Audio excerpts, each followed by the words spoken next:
यो people, good morning, good evening, good afternoon. जो video देख रहे हैं हम सबके लिए, कैसे हैं आप सब लोग?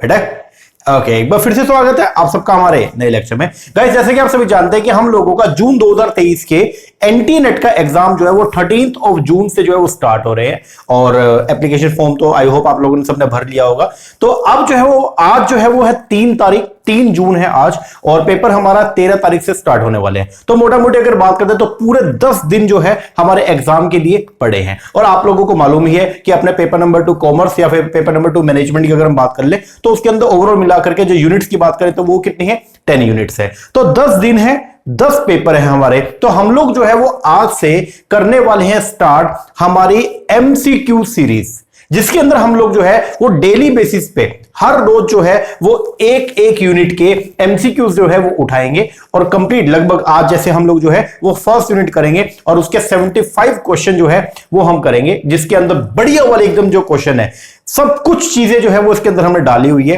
चाहे आप पास्ट एमसीक्यूज की बात करो, थोड़े बहुत वो भी डाल दी है। वैसे तो मैंने प्रीवियस एमसीक्यूज जो है 2012 से लेकर के और 2022 तक के मैंने ऑलरेडी यूट्यूब पे डाल रखे हैं। आपने अगर वो नहीं देखा वीडियो जरूर देख लेना एक बार। बाकी आज के जो वीडियो है इसमें जो हम एमसीक्यूज हम डिस्कस करने वाले हैं बहुत ही धाकड़ वाले एमसीक्यूज है।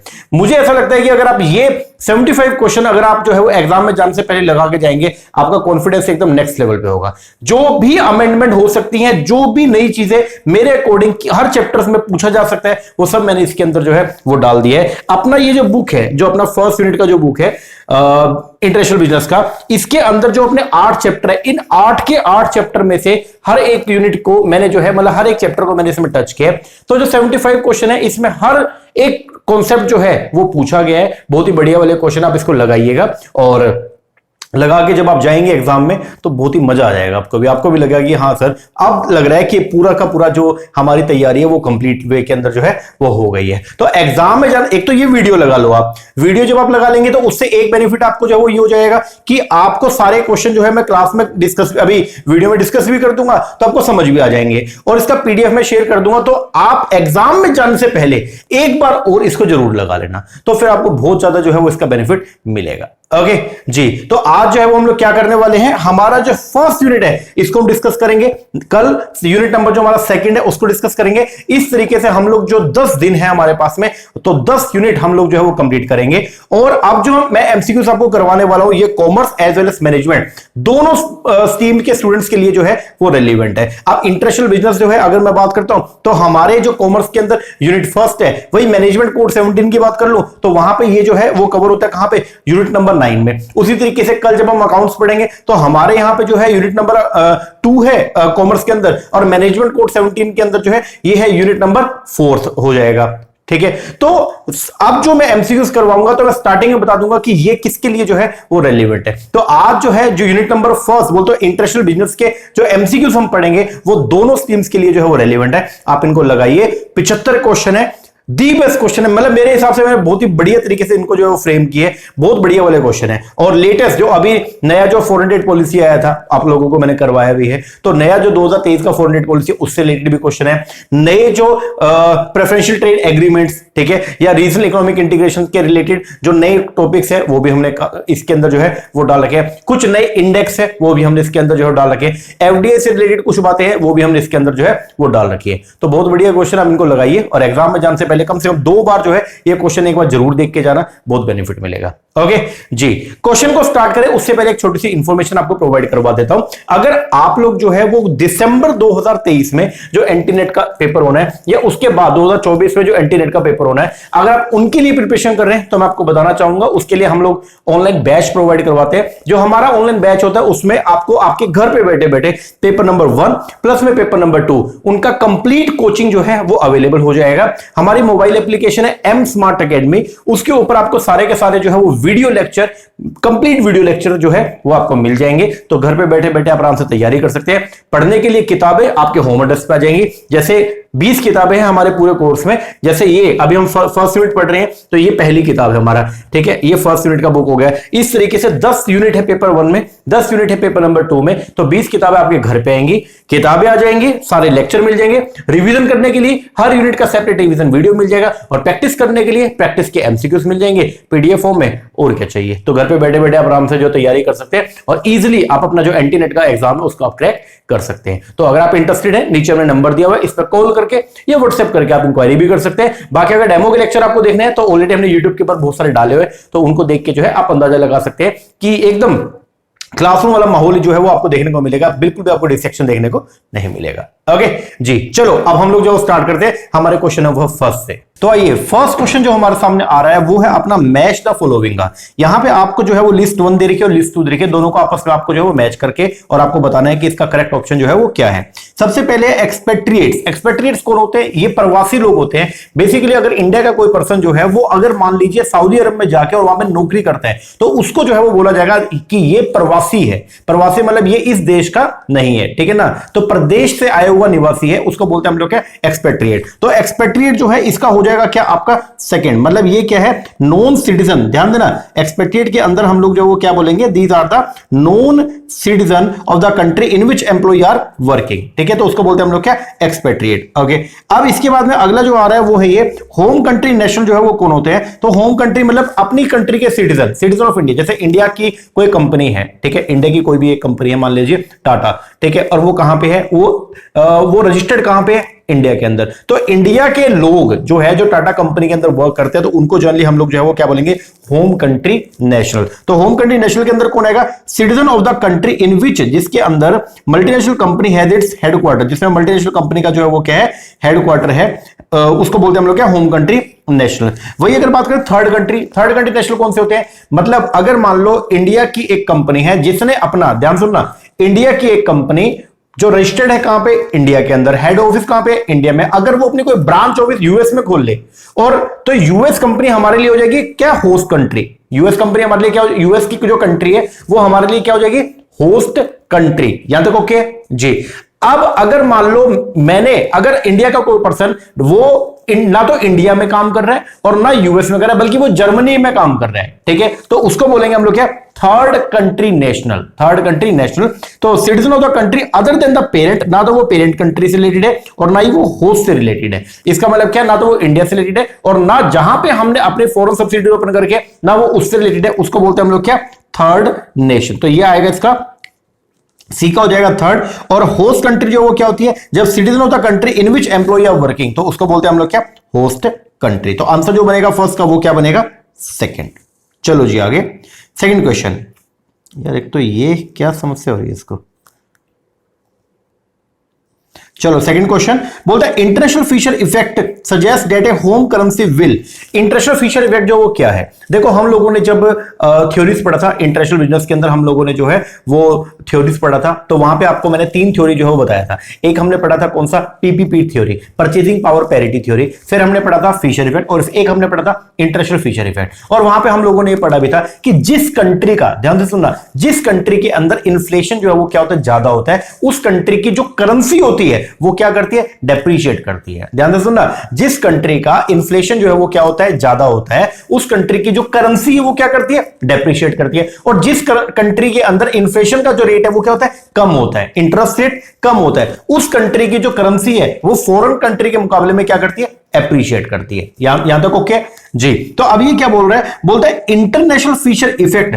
इंटरनेशनल फिशर इफेक्ट वो क्या सजेस्ट करता है? वो ये सजेस्ट करता है कि होम करेंसी, मतलब हमारी जो डोमेस्टिक करेंसी है, बोले तो रुपीस हमारे लिए डोमेस्टिक करेंसी है, और यूएस डॉलर हो गया, यूरो हो गया, जापानीज येन हो गया, ये हमारे लिए क्या? Foreign currency. ओके, तो इंटरनेशनल फिशर इफेक्ट जो वो ये बोलता है कि होम करेंसी जो है होम करेंसी क्या होगी? Will appreciate if the current home interest rate exceed the foreign currency current foreign interest rate. बोलता है होम करेंसी जो है वो बढ़ेगी अगर होम के इंटरेस्ट रेट ज्यादा होंगे, मतलब अगर हमारे डोमेस्टिक इंटरेस्ट रेट जो है वो क्या होंगे? अगर ज्यादा होंगे फॉरेन इंटरेस्ट रेट से, तो हमारी जो करेंसी है वो बढ़ेगी। सर अगर हमारी कंट्री के अंदर इंटरेस्ट रेट ज्यादा होगा, और इंटरेस्ट रेट किस कारण से ज्यादा होता है? इन्फ्लेशन के कारण, है ना? नहीं है या नहीं है? क्योंकि नॉमिनल इंटरेस्ट रेट जो है वो कैसे बनता है? Nominal interest rate is equal to कैसे?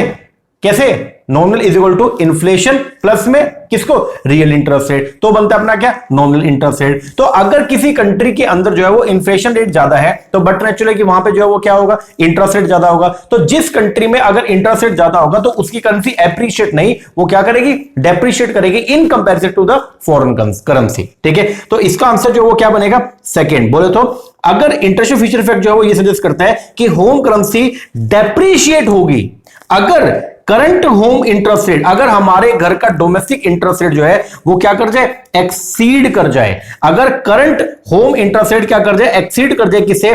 करंट फॉरेन इंटरेस्ट रेट से, तो उसकी वजह से जो है वो क्या होगा? जो हमारी होम करेंसी है वो क्या हो जाएगी? डेप्रिशिएट। तो फिशर इफेक्ट थ्योरी में आप ये बात ध्यान रखना, जिस कंट्री का इंटरेस्ट रेट जो वो क्या होगा? हाई होगा, ठीक है, तो उसकी करेंसी जो वो क्या करेगी? डेप्रिशिएट। और जिस कंट्री का इंटरेस्ट रेट जो वो क्या होगा? कम होगा in comparison to the foreign country interest rate, तो उसकी करेंसी जो वो क्या करेगी? एप्रिशिएट करेगी। तो सेकंड का जो आंसर बनता है वो क्या है? सेकंड।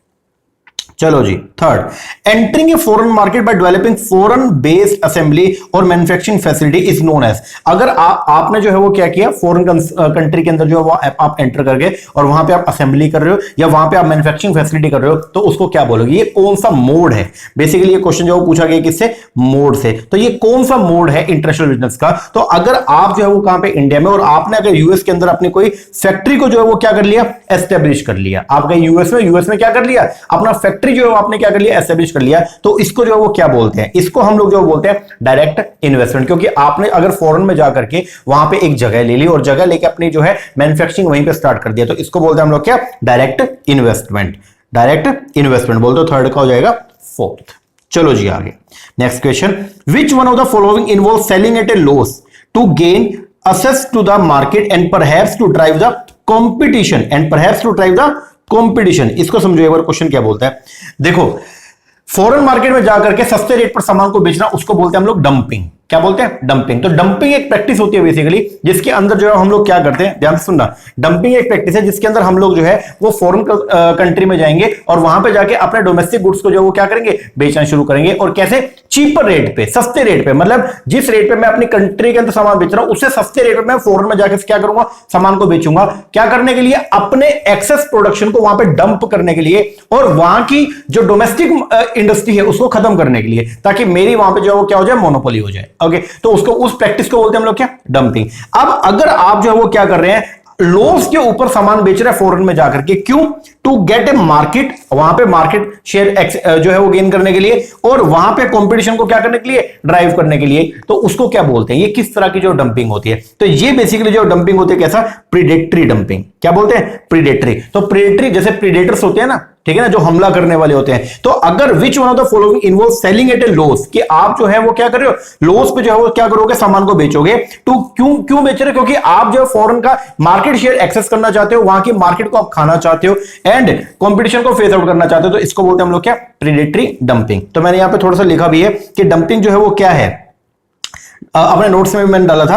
डंपिंग एक फाइनेंशियल वर्ल्ड के अंदर आकर होता है व्हेन ए कंपनी और ए कंट्री एक्सपोर्ट, जब एक कंट्री जो वो क्या करती है? एक्सपोर्ट करती है अपना product at a price lower than the domestic price, उसको बोलते हैं हम लोग क्या? डंपिंग। डंपिंग कितने तरह की है? 4 तरीके का। सबसे पहले आता है स्पोरेडिक। स्पोरेडिक डंपिंग के अंदर हम क्या करते हैं? हमने अपने लोगों के लिए सामान बनाया था, वो बन गया ज्यादा बन गया, उस ज्यादा को जितना एक्सेस पड़े उसको हम क्या करेंगे? अब या तो उसको हम जो है वो समुद्र में बहा देंगे, मतलब उसको वेस्ट कर देंगे, या फिर हम सोचते हैं यार वेस्ट करने के मुकाबले बल्कि एक काम करो, चलो इसको फॉरेन के लोगों को बेच ही दो, सस्ते रेट में बेच दो, उसको बोलते हैं हम लोग क्या? स्पोरेडिक। तो कंपनी अगर डंप करती है excess unsold inventory to avoid the price war in the home market and preserve their competitive position, इसको बोलते हैं हम लोग क्या? Sporadic dumping. ठीक है। प्रेडेटरी कौन सी होती है? अभी आपको बताइए कि अगर मान लो आप फॉरेन में जाके जो लॉस पे सामान को बेच रहे हो, क्यों? वहां पे कंपटीशन को खत्म करने के लिए और वहां पे अपने मार्केट शेयर को बढ़ाने के लिए, उसको बोलते हैं आप लोग क्या? प्रेडेटरी। तो unlike the sporadic which is occasional, sporadic dumping तो ओकेशनल होती है, कभी कभार होती है, नहीं प्रेडेटरी जो वो क्या होती है? परमानेंट होती है। It involve sale of the goods in the foreign market at a price which is lower than the home market. Okay, predatory dumping की जाती है to gain the access to the foreign market, market share को बढ़ाने के लिए, and eliminate the competition.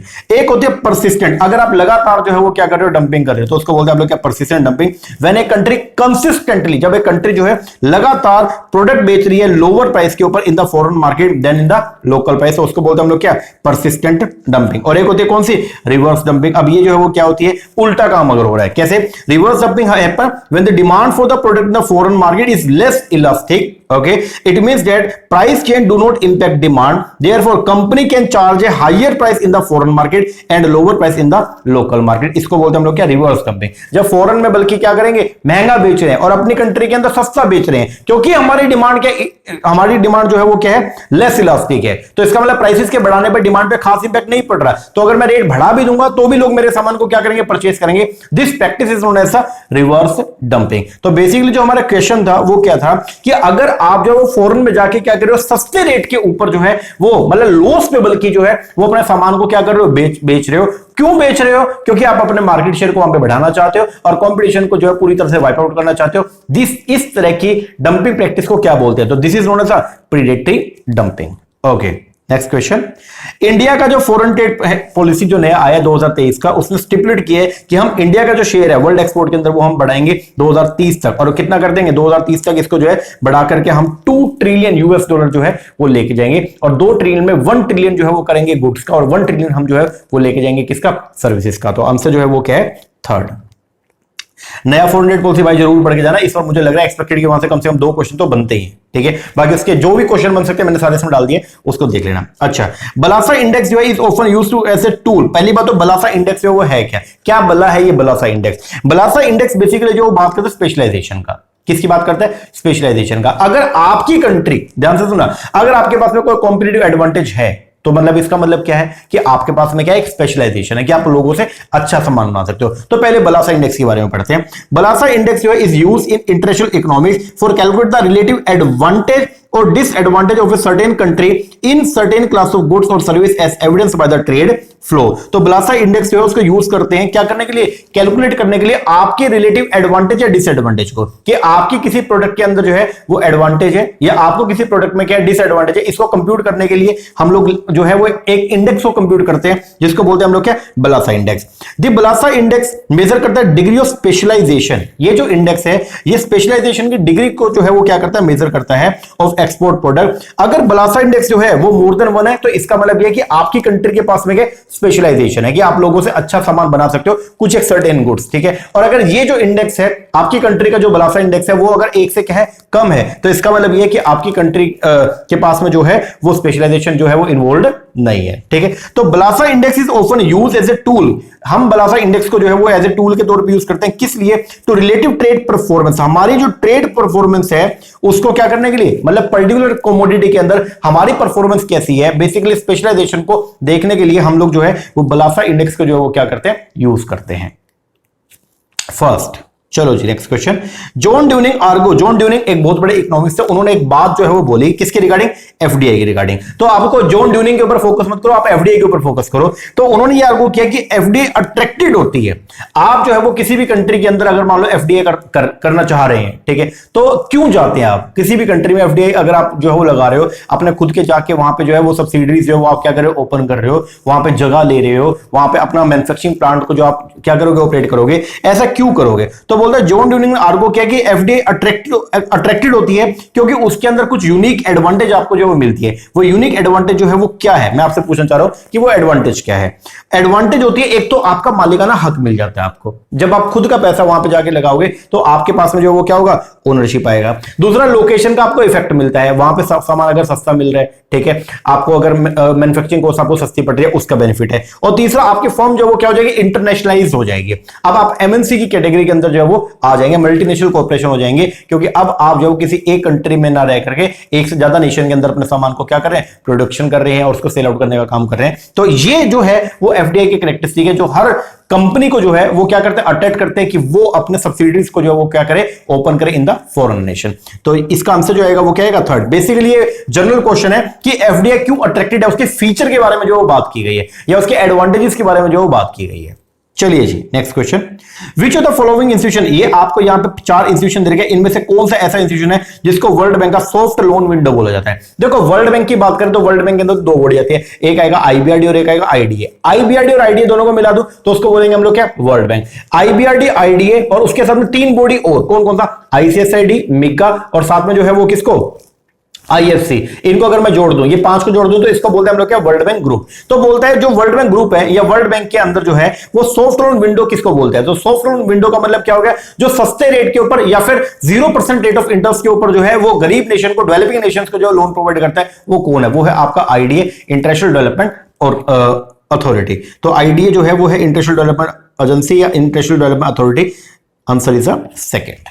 चलिए जी, which of the following institution, इनमें से कौन सा इंस्टीट्यूशन है जो रिस्पॉन्सिबल है for the execution of the India foreign trade policy, जो अपने इंडिया का फॉरेन ट्रेड पॉलिसी है तो उसको एग्जीक्यूट करने के लिए कौन सा बॉडी है, एग्जीक्यूट करने के लिए। तो उसके लिए हम लोगों ने जो है एक पर्सन को अपॉइंट किया हुआ जिसका नाम क्या है, DGFA, director general of the foreign trade. Fourth, चलो जी आगे next question, which of the following invalidate करता है informal persuasion of the boycott China imported goods. ध्यान से समझना क्वेश्चन को, क्वेश्चन क्या है, क्वेश्चन समझ में आएगा तो फिर कहानी समझ में आएगी, नहीं तो क्वेश्चन आप, ये क्वेश्चन हर कोई गलती करके आएगा। देखो बोलते हैं इनमें से कौन सा इनवैलिडेट कर रहा है, मतलब क्या कर रहा है, इनवैलिडेट कर रहा है, किस चीज को इनवैलिडेट कर रहा है, informal persuasion of to boycott China imported goods. ध्यान से सुनना, अपने इंडिया के अंदर जो है हमने बाहर से गुड्स को इंपोर्ट कर लिया, चाइनीज गुड्स अपने इंडिया के अंदर आ गई, चाइनीज मांझा आया था अभी जो है वो पतंग उड़ाने वाला जो है, और उससे जो है लोगों की गर्दन गुर्दन कटी, वटेवर जो भी हुआ, ठीक है, मतलब उससे नुकसान हुआ इन शॉर्ट अगर हम बात करते हैं। और लोगों ने बोला कि भाई नहीं, चाइना ने जो है वो हमला भी किया, ठीक है, गलवान घाटी के अंदर भी वो पंगा हुआ था लद्दाख में, तो वो बोले कि भाई चाइना ने हमारे ऊपर हमला भी कर दिया, तो चलो बॉयकॉट चाइना, चाइना के जो भी प्रोडक्ट है उनको क्या करो, बॉयकॉट करो। अब अगर कोई गुड्स, ध्यान से समझना बहुत इंपॉर्टेंट बात है, अगर कोई गुड्स आपकी डोमेस्टिक कंट्री के अंदर एंटर कर गया, एक बार अगर कोई गुड्स जो है वो आपकी डोमेस्टिक कंट्री के अंदर जो एंटर कर गया, तो क्या आप उसको सेम ट्रीटमेंट प्रोवाइड करेंगे जो आप अपने डोमेस्टिक गुड्स को देते हो या नहीं करोगे, करेंगे। और उस केस में अगर मान लो चाइना का कोई प्रोडक्ट अगर इंडिया के अंदर एंटर कर गया और इंडिया में एंटर हो गया, तो मतलब वो तो is just like the Indian product हो जाएगा, यस और नो, यस। तो क्या उसको वही सेम ट्रीटमेंट मिलना चाहिए जो इंडियन प्रोडक्ट को मिल रहा है, यस। मतलब इंडियन प्रोडक्ट को अब जो है वो स्पेशल प्रिविलेज तो नहीं मिलेगा ना, नहीं। लेकिन अगर मान लो उस प्रोडक्ट की यहां पे आकर के अब 2 प्रोडक्ट है, एक है चाइना वाला और एक है इंडियन प्रोडक्ट, लेकिन यहां पे अगर लोग बोले कि नहीं बॉयकॉट चाइना, चाइना वाले को परचेस नहीं करना, तो वहां पे कौन सा आपका जो WTO के अंदर प्रिंसिपल है वो इनवैलिडेट हो रहा है। अब मुझे बताइए एक बार, वो जो प्रिंसिपल आपका इनवैलिडेट हो रहा है वो है national treatment rule. National treatment rule जो वो क्या बोलता है, गेट के आर्टिकल 3 के अंदर जो है इसको डिफाइन किया गया था, और ये बोला गया था कि अगर कोई गुड्स है वो एक बार अगर मान लो आपकी डोमेस्टिक टेरिटरी के अंदर एंटर कर गया, तो उसको जो है वो आप वही सेम नेशनल ट्रीटमेंट प्रोवाइड करेंगे जो आप अपने डोमेस्टिक गुड्स को प्रोवाइड कर रहे हैं। तो अगर मान लीजिए इंडिया के अंदर चाइनीज प्रोडक्ट जो है वो इंपोर्ट हो गए और बाद में अगर हम उसको बॉयकॉट कर रहे हैं, क्या कर रहे हैं, बॉयकॉट कर रहे हैं, तो ये किस आपके मतलब जो बेसिकली अपना एग्रीमेंट है उसको जो है वो इनवैलिडेट कर रहे हैं, तो वो है जी आपका नेशनल ट्रीटमेंट रूल। तो मैंने नीचे लिखा भी हुआ है, the principle of giving other the same treatment as one another nation. GATT का आर्टिकल 3 जो है वो रिक्वायर करता है that import be treated no less favourable than the same और similar domestically produced goods once they have pass the custom. तो अगर कोई गुड्स है वो बाहर से अगर कोई गुड्स आ रहा है, अगर उसने कस्टम बैरियर्स को क्या कर लिया, दूर कर लिया, तो उसके बाद उसको सेम उसी तरीके से ट्रीट किया जाएगा जिस तरह हम अपने डोमेस्टिक गुड्स को जो है वो क्या करते हैं, ट्रीट करते हैं। तो अगर आप जो है एक गुड्स जो इंडिया में आ गया, अब आप उसका बॉयकॉट कर रहे हो, तो इसका मतलब क्या है, कौन सी चीज जो है वो इनवैलिडेट हो रही है, कौन सी चीज आपकी जो है वो क्या हो रही है, कैंसिल हो रही है, तो वो है आपका कौन सा, नेशनल ट्रीटमेंट। चलो जी आगे next question, Which of the following institution prepare and publish the FDI confidence index annually? FDI का जो कॉन्फिडेंस इंडेक्स है, ठीक है। अब पहली बात तो भाई एफडीआई का कॉन्फिडेंस इंडेक्स क्या है। कॉन्फिडेंस इंडेक्स के अंदर बेसिकली ना ये जो एटी केयरनी है, जो हमने जब ग्लोबलाइजेशन पढ़ा तो ग्लोबलाइजेशन को मेजर करने के अपने पास में KOF इंडेक्स था, एटी केयरनी इंडेक्स था, ट्रेड ओपननेस का इंडेक्स था, ठीक है, जो हमने पढ़ा था फर्स्ट चैप्टर में। अब जो अपना एटी केयरनी है, इसी ने एक इंडेक्स निकाला है, उस इंडेक्स का नाम है एफडीआई कॉन्फिडेंस इंडेक्स। अब ये जो एफडीआई कॉन्फिडेंस इंडेक्स है ये क्या बोलते हैं, पहले इसको समझते हैं। आंसर तो ठीक है, मैंने आपको बता दिया, एटी केयरनी इसने जो है वो ये इंडेक्स जो है वो क्या किया, प्रोपाउंड किया, ठीक है। बट द क्वेश्चन इज की ये कॉन्फिडेंस इंडेक्स जो है वो है क्या, एफडीआई कॉन्फिडेंस इंडेक्स है क्या? देखो बाहर के लोग एफडीआई कॉन्फिडेंस बेसिकली ये बताता है कि अगर मान लो आप किसी दूसरे नेशन में जा रहे हो, ठीक है, जैसे इंडिया का कोई बंदा है, वो अगर मान लो यूएस में जाके काम करने की सोच रहे हैं और यूएस में जाके एफडीआई लगाएगा, या इंडिया का कोई बंदा ऑस्ट्रेलिया में जाके जो क्या लगाएगा, एफडीआई लगाएगा, तो उसको कितना कॉन्फिडेंस है, उसको कितना कॉन्फिडेंस है कि मुझे वहां पे कोई भी परेशानी नहीं होगी, उसके लिए एक इंडेक्स बनाया जाता है। तो यहां पे बेसिकली जो बड़े बड़े ग्लोबल कंपनीज हैं उनसे जो है वो रिसर्च की जाती है, उनके ऊपर उनसे पूछा जाता है कि आप किस नेशन में जाके जो है वो ज्यादा खुश है, जहां पे बिजनेस को ऑपरेट करने में आपको बहुत ही क्या होती है, इजी होता है। तो उसके लिए एक इंडेक्स बनाया जाता है जिसका नाम है एफडीआई कॉन्फिडेंस। नाम पे जाओ, एफडीआई कॉन्फिडेंस। तो एफडीआई करने में कॉन्फिडेंस आएगा हमको, ठीक है। तो उसके लिए जो इंडेक्स है वो कौन एनुअली हर साल कौन निकालते हैं, वो निकालता है एटी केयर ने। कौन निकालता है, एटी केयर ने। और क्वेश्चन जो बन सकता है वो ये कि अभी रिसेंट में जो इसने निकालता है इंडेक्स है 2022 का, इसका इंडेक्स है 2023 में निकला है, और उसके अंदर ये बताया गया कि यूएस दोबारा से पहले नंबर पर है, कि मेजॉरिटी जितनी भी कंपनी है ऑल ओवर द वर्ल्ड उनको जो वो ज्यादा मजा आता है कहां पे, यूएस के अंदर। पढ़ते हैं थोड़ा सा। एफडीआई कॉन्फिडेंस इंडेक्स है वो कौन प्रिपेयर करता है, एटी केयर ने। एक एनुअल सर्वे है, हर साल सर्वे होता है, that track the impact of probable political, economic, regulatory changes on the intent and the preference of CEO, CFO and other top executive of the global 1000 businesses with regard to foreign direct investment. FDI confidence index को calculate करता है as a weighted average of the number of low, medium and the high response to question regarding the likelihood of making a direct investment in the market over the next 3 year. ये जो report है इसके अंदर जो है top 25 nation का जो है वो डेटा निकल के आता है। इंडिया का तो नाम ही नहीं है भाई साहब इसमें। और मेन जो है वो ये है, लेटेस्ट जो है इसके अंदर क्या है, लेटेस्ट ये है, according to global FDI confidence index 2022 United States hold the top spot for the 10th year. लगातार 10वें साल में जो है वो यूएस जो है वो पहले नंबर पे रहा है। अब जो है वो एक क्वेश्चन जो एक और बन सकता है वो ये बन सकता है कि कनाडा जो है, कनाडा वो पहले दूसरे नंबर पे था, अब वो किस पे आ गया, तीसरे पे, और जबकि जर्मनी जो वो किस पे आ गया, सेकंड नंबर पे आ गया। तो बस वैसे तो यही बनेगा कि अगर एफडीआई कॉन्फिडेंस इंडेक्स का